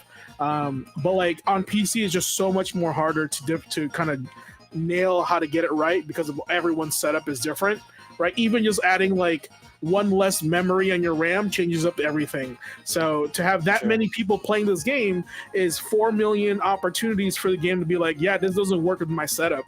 Right, versus like 1 million, you won't have as many of those people complaining. So that's just my defense for Wilds. That's it. Yeah, and I will say that usually with a game like this, I wouldn't say that the PC version is maybe even that high, but still, it's a fair amount. I mean, 8 million worldwide across all the different platforms is insane, and it's only 3 days in. You can expect like some bumps and stuff along the way, right? Crazy. And like you said, designing for PC, you kind of have to aim for that middle ground. So there's gonna be some things. I think the bigger thing right now, and the reason why this is newsworthy, is just the response right now is just like, hey, turn off compatibility, update your drivers. Like it's like, ooh, yeah.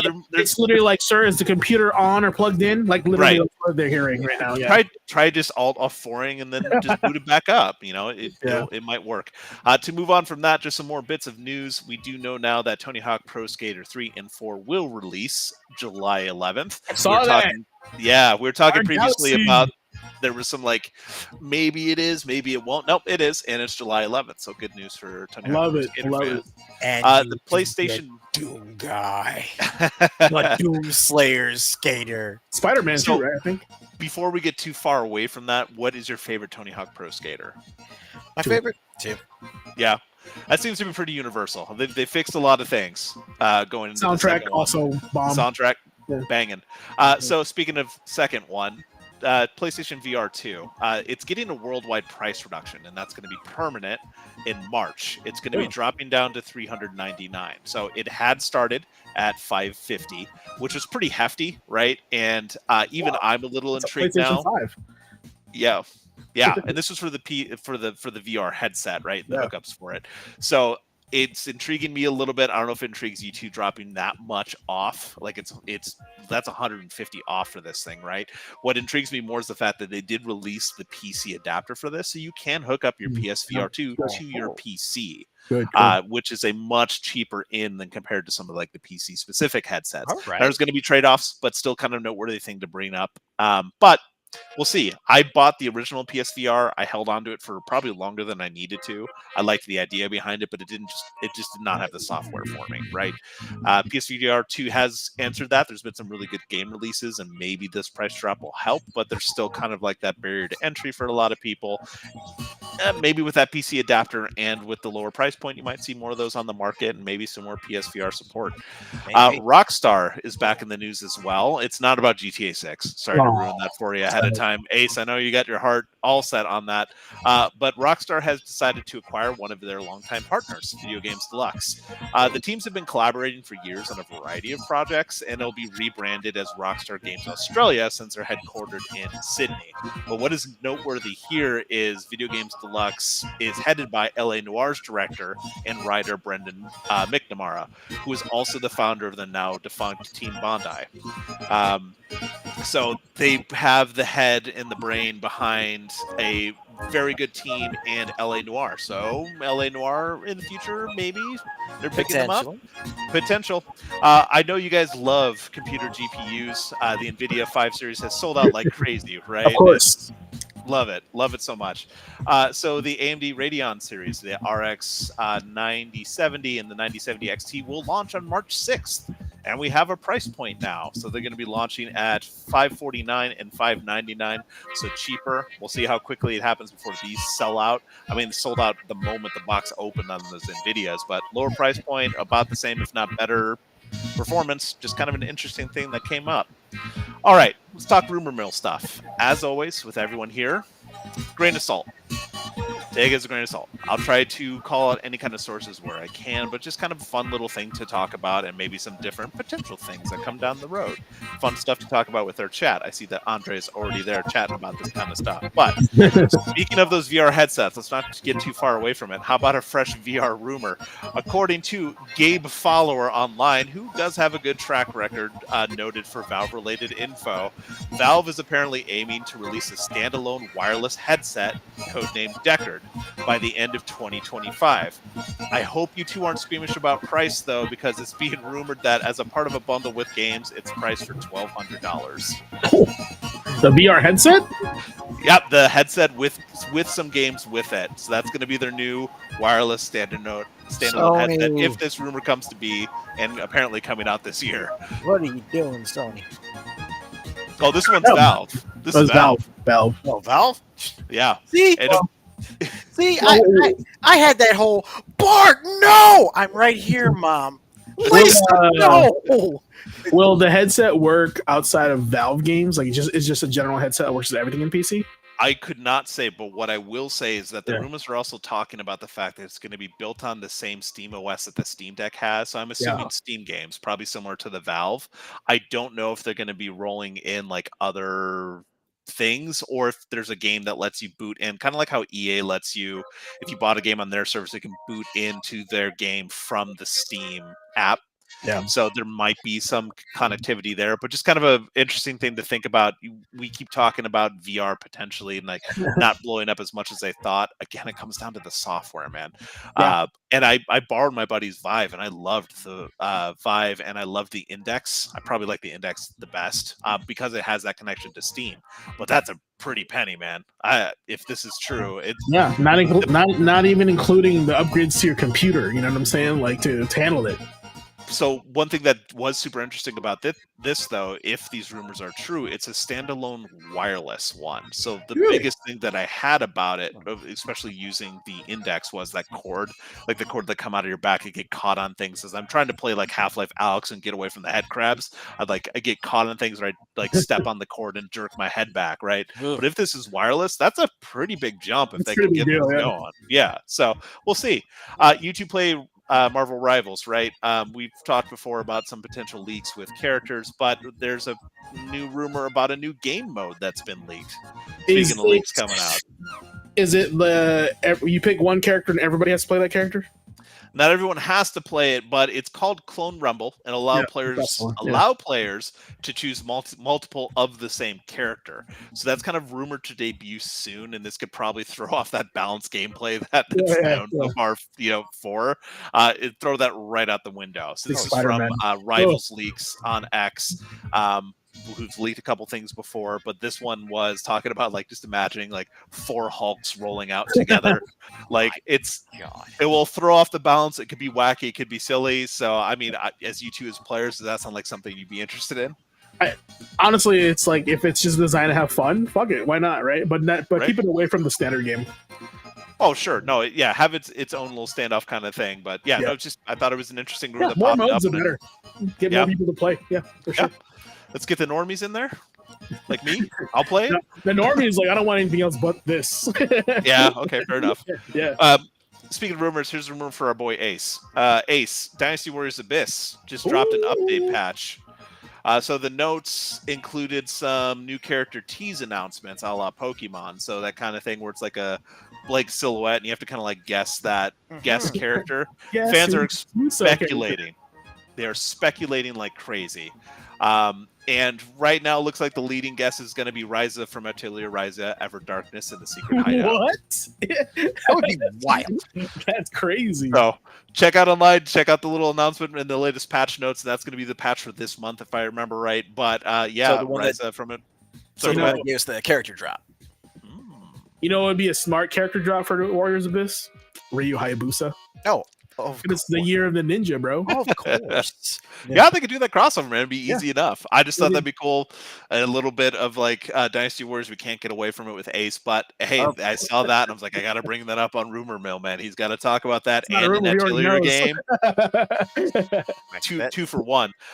There's not a lot of while there's not a lot of publicity on this next one, especially in like publicly available information, we could actually see the return of the Prince of All Cosmos. So Bandai Namco has filed a trademark patent for a new Katamari Damacy project called Once Upon a Katamari. I like it. So no clear idea what this could end up being just yet. There's very little information, like I said, but it is a public trademark for this, a patent trademark rather. And hey, man, it's been more than 15 years since there was a console game in the series. So I think a Katamari with a timepiece, because they kind of just did it with like the Earth, right? And it gets bigger, then you get the universe. But maybe like you're in the medieval ages, and you're just rolling up things in the medieval age, like like the little themes, right? Would be kind of cool. Like basically, literally rolling your way from the past to the future, like that'd be fun. Yeah, that'd be fun too. That's awesome. Katamari. Andre in chat talking about the God of War collection. I think we kind of talked about that last week too, because Sony the rumor is that we're going to be bringing back the showcase, not just the state of play, and that'd be a prime time to bring up something like the God of War collection. That's been a rumor that's been floating around as well, so we'll see if that happens.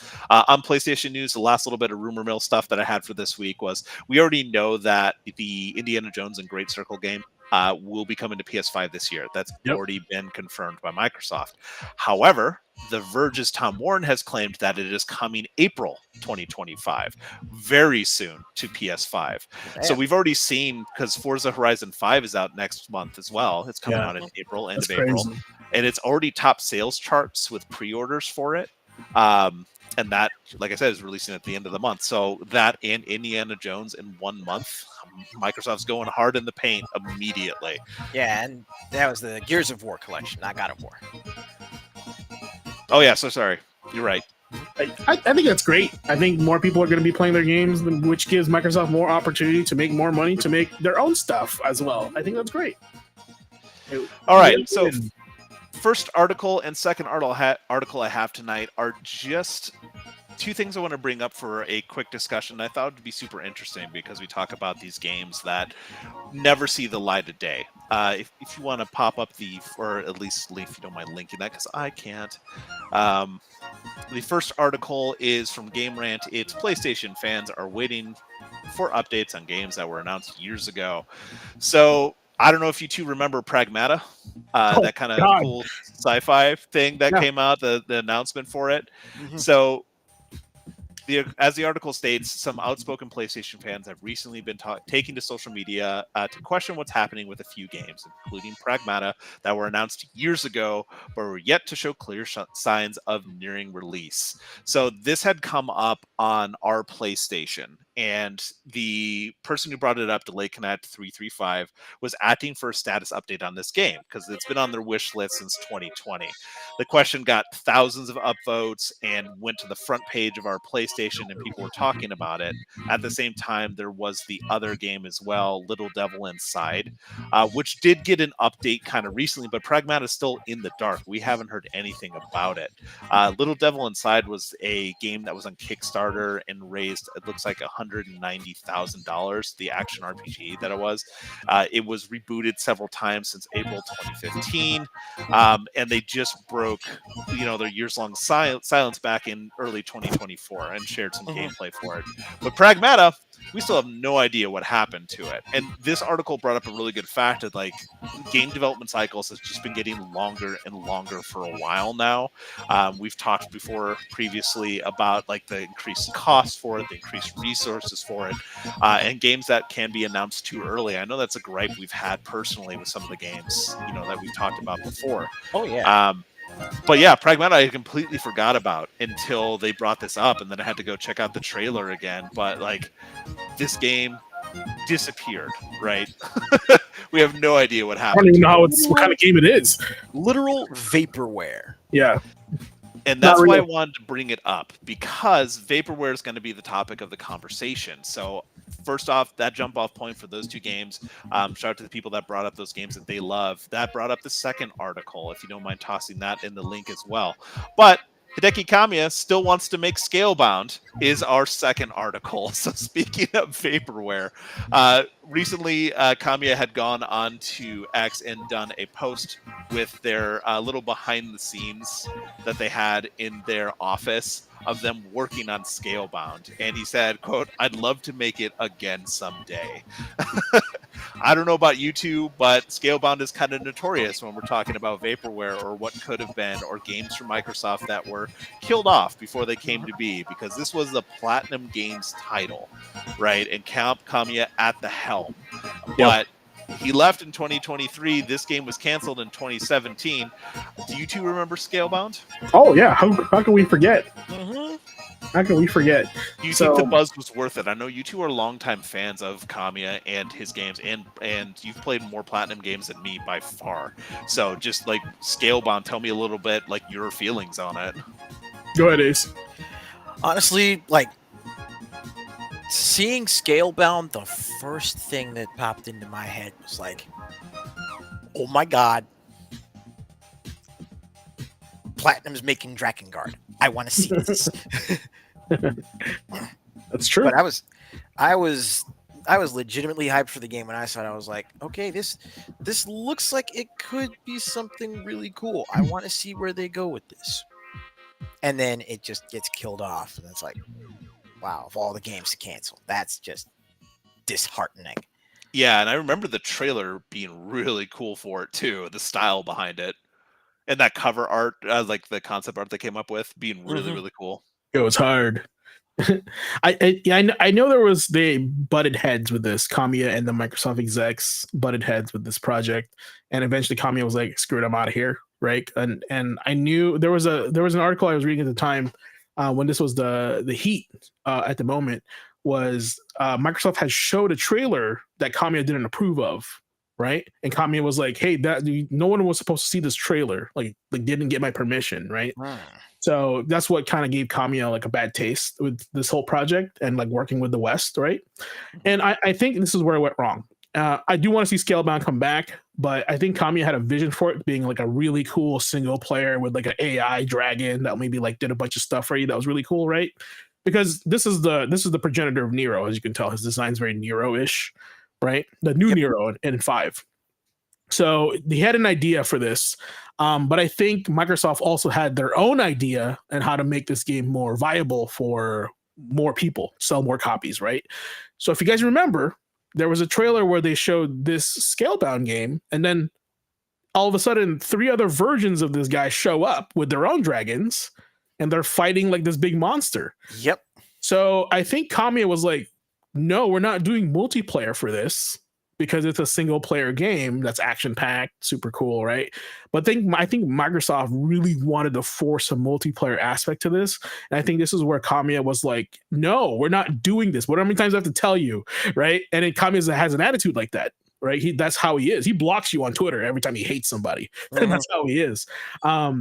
And so I think this is why it needs to like be revisited by somebody that has more aligned with his vision.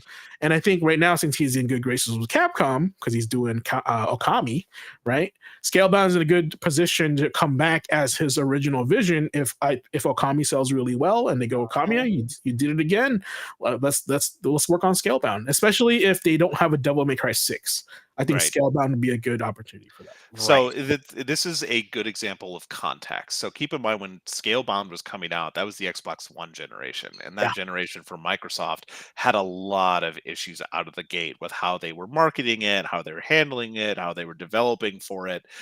This time around, you have someone else at the helm of Xbox as well that's a little more open to these kind of things and a little more, at least outwardly, talking about like the gaming community as a whole with Phil Spencer. That's who Kamiya kind of like cheekily pointed to. He's like, hey, Phil, let's work on this, was essentially what the post was, right?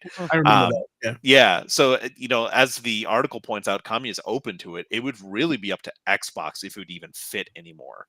I mean, the title gets a lot of buzz whenever it's brought up for sure. It was kind of one of those perfect storms of opportunity. It was a first party exclusive RPG from Platinum with Hideki Kamiya, and a dearth of titles like that on the Xbox One. They didn't have things like that. Like the article points out, let's see if I can close that screen, as it points out here, Xbox already has several large fantasy RPGs in the works. They just released Avowed. Fable is, coming next year. Elder Scrolls 6 is coming down the road at some point. They've also partnered with Hitman developer IO Interactive for a fantasy game known as Project Dragon. It doesn't seem like there's a lot of room for this game like there was back in the day, so it would have to be reimagined in a different way, or potentially Microsoft might have to let go of the reins or just add to it. Right? It's just one of those things that, again, context of it, would it fit now kind of thing. But that's not the discussion I wanted to put up. With that discussion with chat here and with you guys, what are some of the big vaporware titles that you looked forward to?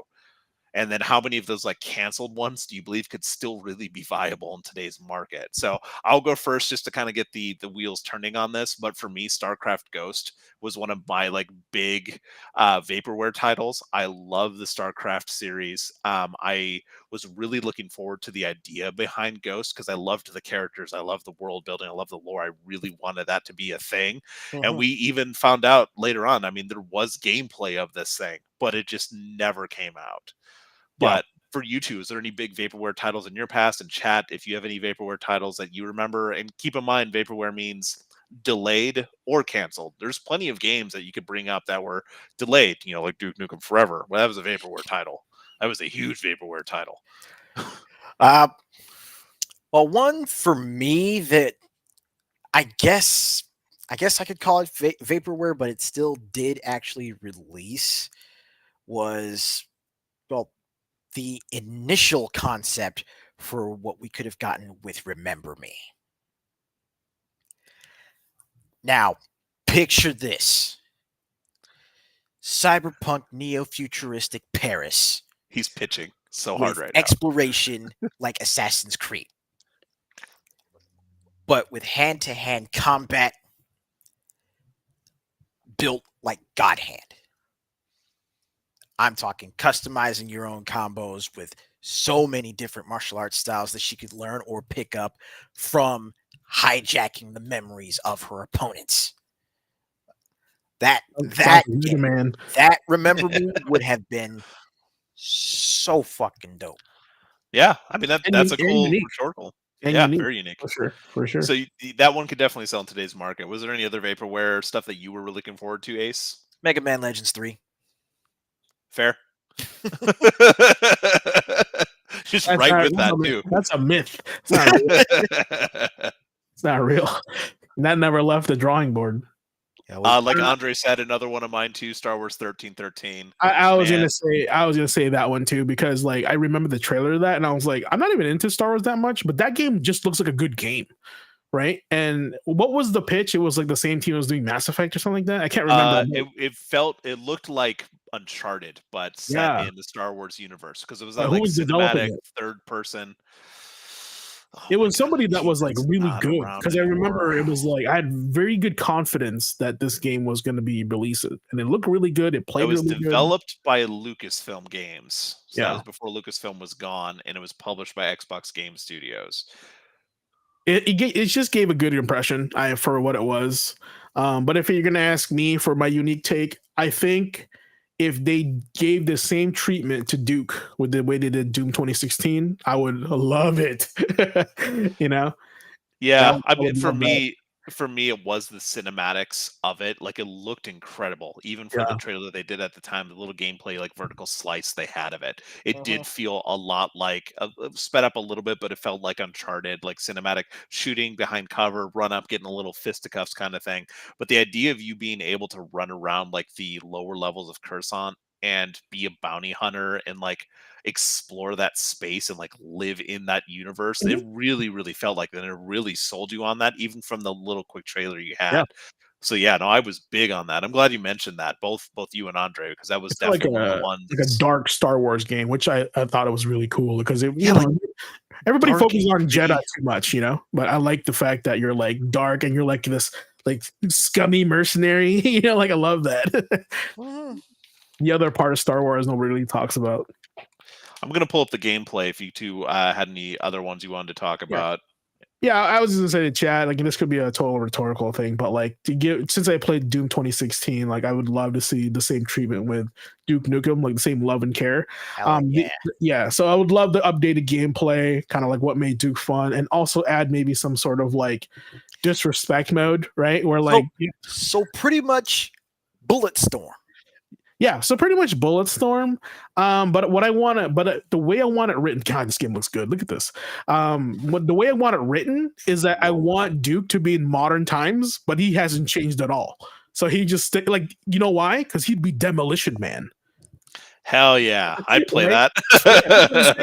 Like they just unfreeze his ass somehow, and they're like he's in like the modern times, and he's like, "What the hell is this?" You know, like like that would be so funny. You know, just trying to figure out bubblegum. This gameplay is like over 11 years old, and it's still looking incredible. I'm not gonna lie. Rad. Star Wars Outlaws. That's all I'm saying. You know. Sorry, go ahead. No, I was just saying, like this game is how I remembered it. Like this game looks really good, and I can't believe they went, no, stop making this game. You know what I'm saying? Like, and then the quality of Star Wars game we get now, like with the Outlaws, because I'm comparing it to Outlaws because I think Jedi Fallen Order is different, right? But like this game looks amazing for how old it is compared to the way the games are coming out now. That, I mean, this is another topic, but it just goes to show, like, I feel like the quality of talent has really changed or exchanged hands drastically over time, right? So, but that's, like I said, another story, another time for that. Yeah, some other big vaporware ones that I kind of ran across is kind of like spark that. Maybe Chad has some more themselves, but Beyond Good and Evil 2 by this point. Remember Jason Gordon-Levitt came out with that. They were going to do a bunch of like community content stuff in the game, a big awaited sequel to a kind of cult classic original. Man, I cannot believe that we still haven't heard anything about this game in years and what's happened to that. Doom 4, that got canceled. Granted, we got something better out of it. Doom 4, if you don't know, you can definitely check out some interesting like behind the scenes and documentary stuff on it. But it was like envisioned as Doom, but Call of Duty. It was much slower. Idea. Yeah. Again, I call out Daniel Dwyer for no clip, but he did that. His first episode of the Doom Resurrection series kind of goes into like what that Doom game was going to be. Oh, thank God that went away. No. My biggest one beyond StarCraft Ghosts was Half-Life 2 Episode 3. Of course, yeah, of course. Like, come on. They don't know how to count. The cliffhanger we got at the end of Episode 2 is the epitome of vaporware, like the game that we're never gonna get. It kills me so much to know that we don't have that. We're never probably gonna get a Half-Life 3 unless they come out with those rumors that we keep hearing every year, and we see it. How about Star Fox Assault, the arcade game that we were supposed to get with that Oh, man. release? That's gone. We never got that. That's gone. Star Fox is not Daikatana. Oh, Daikatana wow. and its release as a vaporware, that thing was delayed so many times. Last Guardian also delayed as a follow-up to the team from Ico. Well, that game came out, right? It did come out, but it was super, super delayed. Yeah, super it was. delayed. There was also, like, you can talk about vaporware with like Star Citizen, still not being released. That game is eternally in early access because they make so much money right now. Why would they? Right. There's actually one more. Like I saw this list online, and that's why I wanted to see what Chad had to say. Which again, Chad, appreciate you hopping in on it. But there was a game that Capcom had announced that I was sold on. Just because of the announcement trailer on it made it look so cool. I don't know if you two will remember this one. Deep Down. Deep Down. Yep. All right, hold on. So I have it in the share screen, but I remember when this was announced, I was so hyped for this because it looked so cool. It was it really felt like ahead of its time with like the design they got out of it. But I just remember seeing this title screen and being like, why is it called Deep Down? Why does it sound so dirty? Just Dark Souls. Why? Yeah, kind of thing. But the biggest thing for me is like the memes that kind of came out of this was the reason it stuck out in my head. Like it being called Deep Down, you're not really sure what it is. It looks really cool because it looks like you got some gameplay right here as you're like looking around. This is supposed to be like the next generation of these like adventure this was PS4, kind of right? games.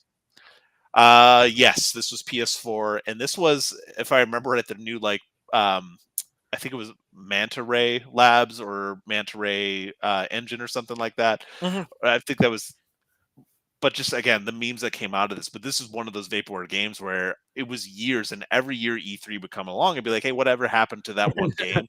This was one of those games that always invariably came up for me. It wasn't my usual thing, but it's the fact that you're looking at this, you see this little like UI in the corner, you're not exactly able to tell like what this is. It's a Dark Souls UI. Right. Or like and again, this was ahead of its time a little bit in the way that it felt, especially for the generation. So yeah, it was just one of those things like vaporware kind of titled, like what the hell is this thing and what happened to it? And that's on the back of the two articles. You know, you had Scalebound there, you had Pragmata, just an interesting conversation topic and something I thought was worth bringing up on the back of the news. No, that's cool. I mean, I almost want to troll like new people of that Star Wars 13 trailer because it looks so like a new game that would come out now. Oh, yeah. And people are like, oh my god, this game's so sick. And then maybe like whoever's running that, like who's in charge of that, they'd be like, oh yeah, that game. Oh yeah, we're gonna make that. Kind of like force them to like get back onto it. I legitimately feel like with the success of Jedi Fallen Order and Jedi Survivor, 1313 could still very well be a possibility. Yeah, it's probably going to be retitled to something else to adhere to Disney Star Wars, right? Yeah, from what I remember with that game too, that just kind of came at a point at where LucasArts was on the way out, right? Yeah, and it was, for sure. They had like canceled that game, laid off the staff, kept a skeleton crew there that just basically were licensors trying to just license the IPs out, kind of thing. But yeah, it was such a loss. Such a loss. And that was before the Disney buyout too. So who knows where the IP is, who has it, what's going to happen with it, kind of thing. Or if it was just taken to other games and we're never going to see it again. You'd think with like the how popular The Mandalorian has gotten, they would like retool that in some way. That's true. But Disney's getting a new Star Wars director anyway, so they could possibly come back. You don't know. Yeah, we'll see. We'll see. Yeah, we'll see. Yeah, that's the quick bites for the night. All right, is that it for the news? That's it for the news for this All week. Right. Awesome. That was a lot of good stuff on there, man. Welcome back, Acclaim. We appreciate you. We appreciate you. All right, BMX Triple X or Mary Kate and Ashley. Bring it back. I'm so ready to rock and roll, or a new Vex. That would be kind of cool. Oh, shut your mouth. All right, I'm ready for some tech here because I'm still amped up. I got some energy in me. Welcome back, class. We've got for those of you that haven't had the chance to get your hands on Monster Hunter, we're going, Monster Hunter adjacent. We're going to be popping back in for some more God Eater 3 this week, and as promised, we're going to be showing off something of an analog between God Eater and Monster Hunter. So if you use this weapon in God Eater, you will already have your foot in the door with the kind of playstyle you will need for using it in Monster Hunter. That being, of course, the Great Sword type, or as is the referred great to sword. in this case, the Buster Sword. Buster Sword. Buster Sword. Who's ready for meaty chops? Let's get to chopping. So meaty. Wow. That's cool. Meaty chops. So you've got your 3 different blade types. You've got your short sword, your long sword, and your Buster Sword. So this right here, it's the difference between striking speeds, damage, and again, overall playstyle. With the Buster Sword, you're looking at movesets for both your standard and alternate attack that are a little limited. So instead of 5-hit combos or 4-hit combos that are like higher, faster paced, you've got the slow, methodical swings. And of course, your different chops. But one of the main selling points for the Buster Sword in God Eater, especially in 3, is something that they actually just recently added to Monster Hunter Wilds as part of their combat system: offset attacks. So literally being able to utilize a technique to interrupt an incoming attack with your own. And with the Buster Sword, that's the signature. That's pretty much the signature strike for it. So, if you're holding down what's basically the stance button, and then you hit the regular attack, your character throws up the shield pretty much to, get that defense in there, and then counterattack with an uppercut. And in God Eater 3, there are certain burst darts, certain specials that you can unlock for the weapon, which enhance what you can do with that offset attack. But then, of course, like I showed back at the start, the other main selling point was, of course, being able to charge up your Buster Sword and then just drop it on the monster for major damage. So the Buster Sword is more like the Great Sword in Monster Hunter, and then the regular sword is more like the long sword, right? Yeah. Long sword is so. Buster Sword is pretty much Monster Hunter's Great Sword. Mm-hmm. Long sword in this is pretty much the long sword in Monster Hunter. You've got your different stances and more specialized strikes, and then the short sword in this is pretty much the analog to Sword and Shield. I like that. I actually like the timing where you have not invincibility frames, but you can block and then kind of instantly retaliate. Mm-hmm. It's super cool. And I know there's a bunch of those in Wilds now too. Yeah. Now, one of the other things, I mentioned the different specials you can learn with each of the weapons. Normally, you can only charge up one level. You can use your stamina to, charge up for that heavy slash with the Buster Sword. But one particular burst dart that will more than likely become the staple of your gameplay if you're using the Buster Sword in God Eater 3 is going to be what's called Overkill, which basically, for those of you in Monster Hunter, Overkill is pretty much the true charge slash.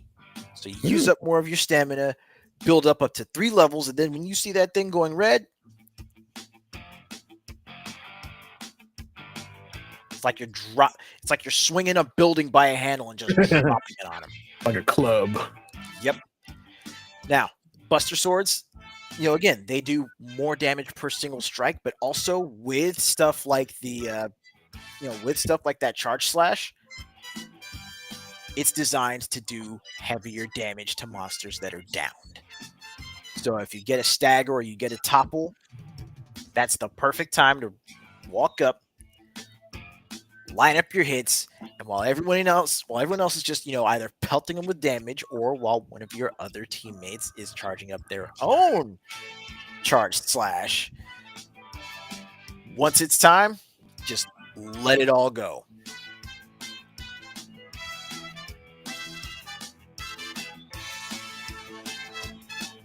Now the Buster Blades do have, of course, do have different designs depending on the monster that you use to craft them. The shrouds are, more of the sort of the technical build, the more technological builds with the elemental edge. You have stuff like Prion Buster, which is just, out there. And then crafting your melee weapons, you've got stuff like, where is it? You've got stuff like this, where it's just the jaw of the monster just crammed onto the handles. Like, yep, that's a good Buster Blade. We can work with that. But again, very much broadsword and massive, crushing damage type weapons. And clubs. Just a big freaking club. But that right there is going to cover it for the Buster Blade. For any of you that decide you want to go ahead and get into the God Eater series, if you're looking for something that is more methodical when it comes to gameplay, even in the midst of a lot of the more high stakes, high speed, high risk, high reward kind of play that you're introduced to in God Eater, you're definitely going to want to check out. You're definitely going to want to check out the Buster Blades. The damage alone is the single strike burst damage alone is well worth it, especially just how satisfying it is when you bring that blade down and you see that part of the monster just shatter. Yo, chat, you're crazy. Artimation says, meet me at the club. And Jacobs is like, everybody. Yeah, I was gonna go with maybe more of a 50-cent thing, but you can find me in the club. It's more like everybody in the club getting hits. There you go. That's what's going on. That's all right. I don't know if I have any kids, but I got a lot of dad jokes coming up here. All right, awesome. Hey, appreciate you. All right, Ace, good job, man. As always, I'm excited for the next session because I think we're moving over to Monster Hunter Wilds, which if you guys are playing that game right now, there's a lot of tech to be shared. So I'm looking forward to that as well. Mhm. All right, we're gonna add a short, brief section here with the rhetorical. So let's go ahead and chat a little bit. So earlier we were talking about Acclaim coming back, right? But how do we want Acclaim to come back? I think, Nick, you shared that they're coming back to publish indie games. Is that what you said? Yeah, they're going to be working with independent devs, and they're going to be doing working on new IPs as well. But they did say they wanted to maybe do some refreshes of older stuff. Yeah, and I totally like that idea because when we're talking about refreshes of older stuff, I'm thinking of Smash TV, right? And that's a very notorious Acclaim game, and I use a lot of sound bites from it. I'd buy that for $1, right? Because we all know, I love it, right? Stuff like that. And so Ace and I were talking earlier. Hey, we want Smash TV to come back, but do we want a 1-to-1 copy of Smash TV with better graphics? Maybe it's a third-person shooter. I don't think we need to spend that much money. And I think I'm echoing a lot of executives with that statement, but it's all about how you utilize, the creativity. It's video game design, right? So we were thinking, what does Smash TV remind us of? Well, the first thing to come up is Roguelite, right? And the second thing to come up was Hades. So what if we got a Smash TV that came back as a Roguelite, right? I think that would fit totally with the aspect of Smash TV. I mean, listen, we got Warriors Abyss. All right. That game not only has been doing surprisingly well for something that, something that shadow dropped like that, but also just like a lot of people already have that interest in roguelikes because of stuff like Hades and Hades 2, stuff like Vampire Survivors. So imagine, literally televised deathmatch arena taking place in, various procedurally generated rooms and battlefields. You've got all your different guns, you've got truckloads of things that you could do as far as like, different buffs or even different debuffs, right? Everything is on the table, sir. I mean, imagine this. Twitch plays Smash TV. Oh, brother. I think you're onto something. I think it would be so fire if they made a Smash TV where on stream the streamers interact with your gameplay, like with Attack on Titan. And they do this with Dead Cells. They decide what upgrades you get next and stuff like that. This is a perfect time because Smash TV would be like Stream TV or Smash Stream or something like that, right? This is, guys, ACCLAIM, bro. We're on to something over here. We're gonna patent this and not release it until 2036, just like a certain thing that we wish it would come out. Oh God. No, but this is some good stuff right now, and I think this is what I'm talking about. Where ACCLAIM, like, if you want to go back and have people remember, of course, we would love for you to release your collections. I would love that, right? But at the same time, reignite the passion for these new, the older games with new technology, not necessarily new graphics, but the fact that you're playing Smash TV and the crowd can interact, your audience can interact with you. That is next level, like, interaction with the gamer. That's super cool. I love that idea. I mean, of course, your original question being like, how would you want them to come back, and doing those kind of like new spins on it are certainly a good way to go. I do like, given that their background is publishing and distribution, I do like what they're doing, working with some newer devs, getting some of that stuff out there, potentially giving some of these like smaller teams these reboot projects like that would be a great way for them to come back. There's a lot of games that they were a part of, but it's really hard to tell like who has the rights to what. Like chat's kind of talking about right now, like, oh, this game would be kind of cool. It had the ACCLAIM name, but that wasn't their dev team. They just published it, kind of thing. So they're like revisiting that role. If they're going to be publishing, putting some of these games out, and anything they can kind of get their hands on IP wise that kind of like revive some of these would be really cool. My man Dio just opened up with the perfect start. A proper Gauntlet Legends or Gauntlet Darklings. I mean, here's the thing. Why not combine both? Why not have a Gauntlet game where it could be in an arena, and then the audience gets to dictate thumbs up, thumbs down. You want to give these guys, and in the gameplay, they have to entertain you. So if you have to kill in different ways, you can't just mash a button, right? You got to be creative, and maybe like the crowd gets to decide how they want you to play or defeat a certain monster, right? So, man, I think that's, like I said, and the thing with ACCLAIM, I'm glad they're doing indie, because like I love what they're doing with Ninja Gaiden and Shinobi, right? If ACCLAIM could be that new retro revitalization of old titles and introduce them to the new generation, I think there's a proper niche for that in this market, both new and old gamers alike. So, well, and we still see it. And J&G, you're correct. Turok was published by ACCLAIM, if I remember right. I think you're right on that. But that 64 one, yeah. So that kind of brings to mind one of the things that I do like about what's the big distributor, limited run games.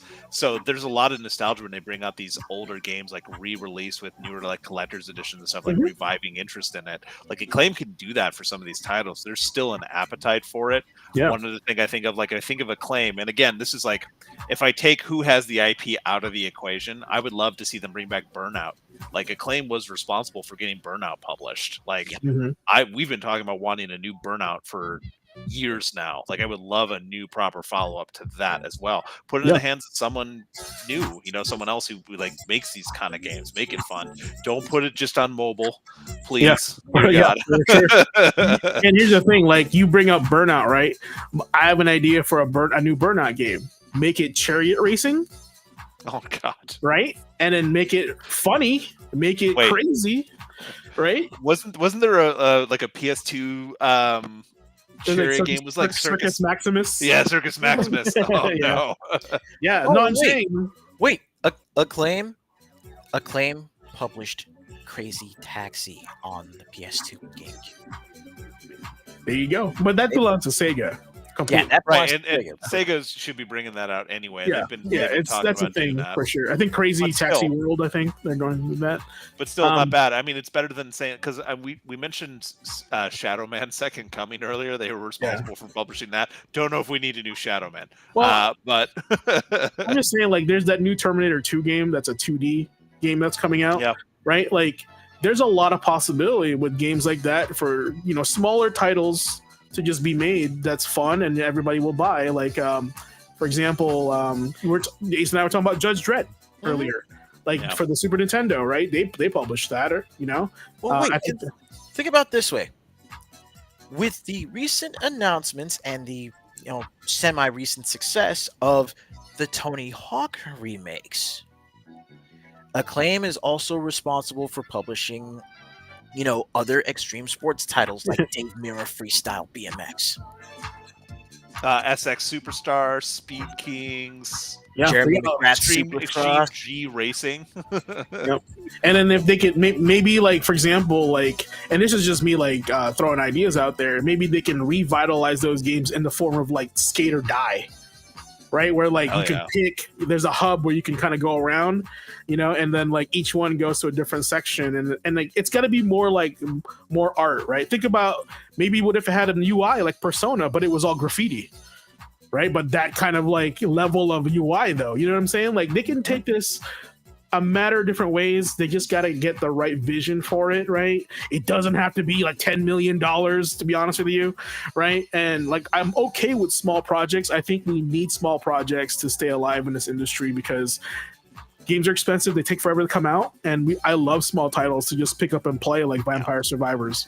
Yeah, that's been the big conversation that's happened lately. We kind of touched on it a little bit during our first article, just with the expansion of resources, time, energy, money needed to publish a game nowadays. The industry's kind of at this like little crossroads. Like we're starting to see indie once again become more and more relevant, and these smaller scale games get the time they deserve. Now it's become more of a necessity for like filling in the gaps around these bigger launches.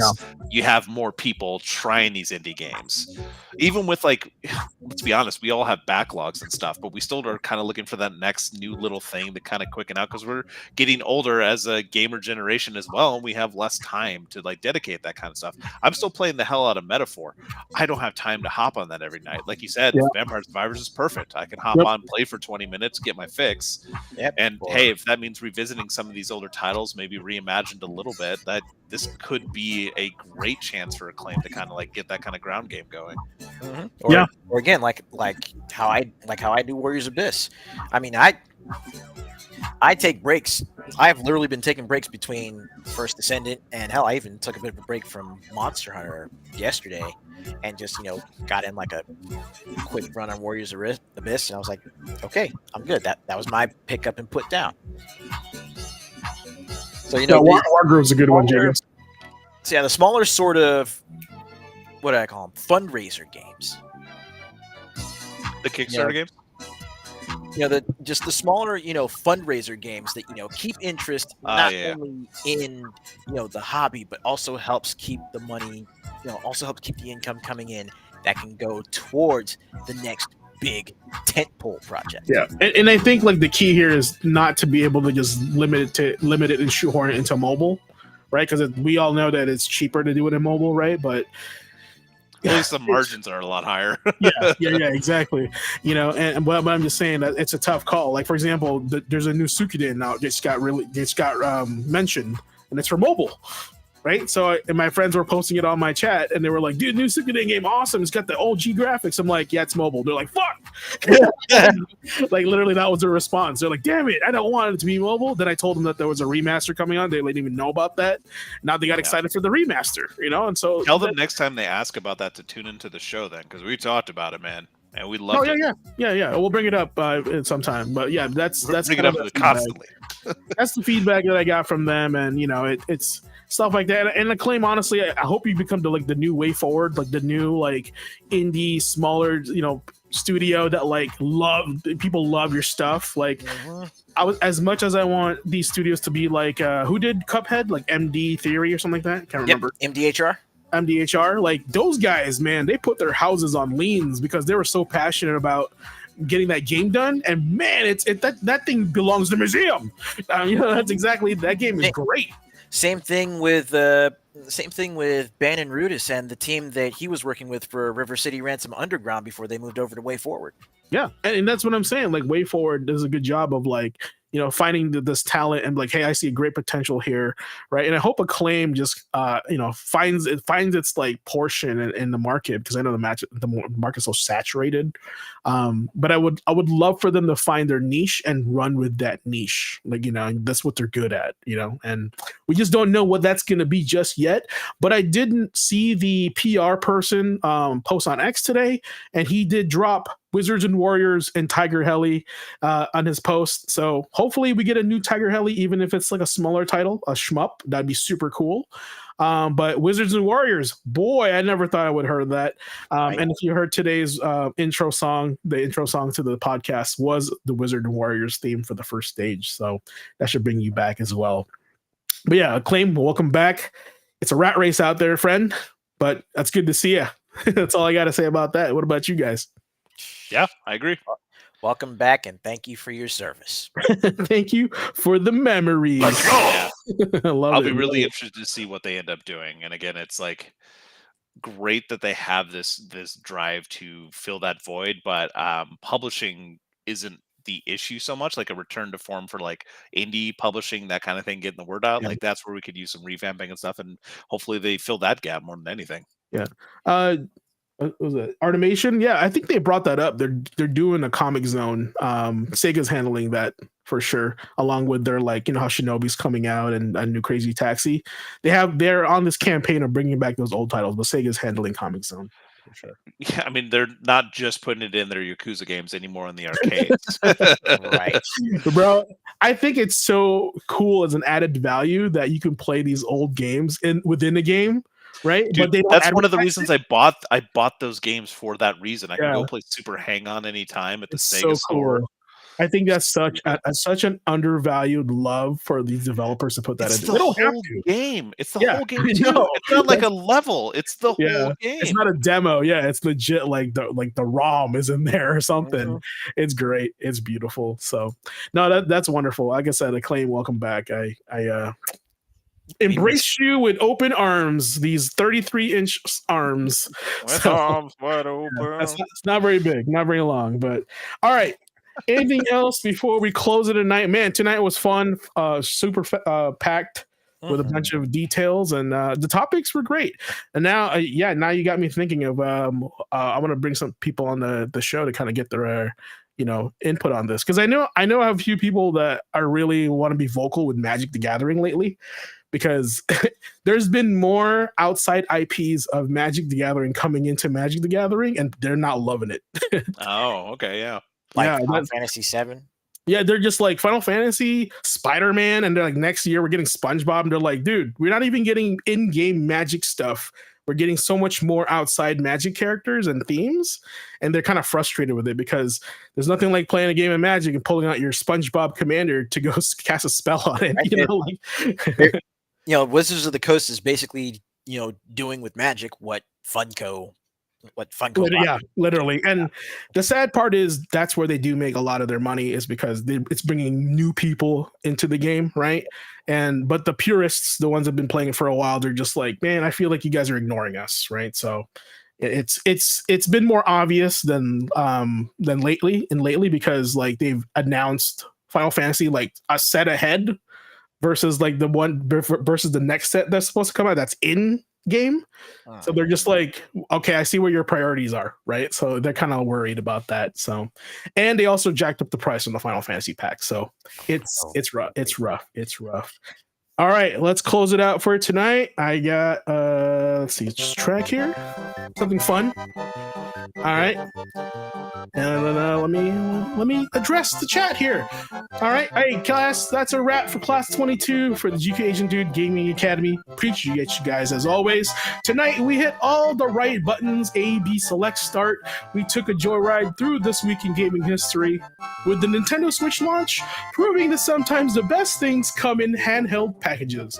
We dove into Yo Check This Out, where we compared Japanese and US box art. Turns out our cousins overseas really do judge a game by its cover, and usually they're better at it than we are. Also, in the tech, Blazing Ace Nelson showed us how to swing the Buster Sword in God Eater 3, making us all want to take a big old bite out of some of that virtual gods. And Nick, aka the Tragically Elite, dropped the latest news, the epic return of ACCLAIM, because the 90s just called and they want their nostalgia back. I know I do. But before we hit save and quit, remember, every game has a restart button. Whether in a boss battle or real life, it's not about how many times you get knocked down, it's about how many times you hit continue, and how many credits you have, apparently. Stay inspired, stay grinding, and always aim for that high score. Thanks for joining us. Don't forget to like, subscribe, and share with your fellow gamers. Smash that like button, all the cheesy, corny stuff you see online, because we love it, and it helps us out. Until next time, keep those controllers charged and your spirits even higher. Keep gaming, kids. We'll see you next time. Class ACCLAIM back, baby. Let's go.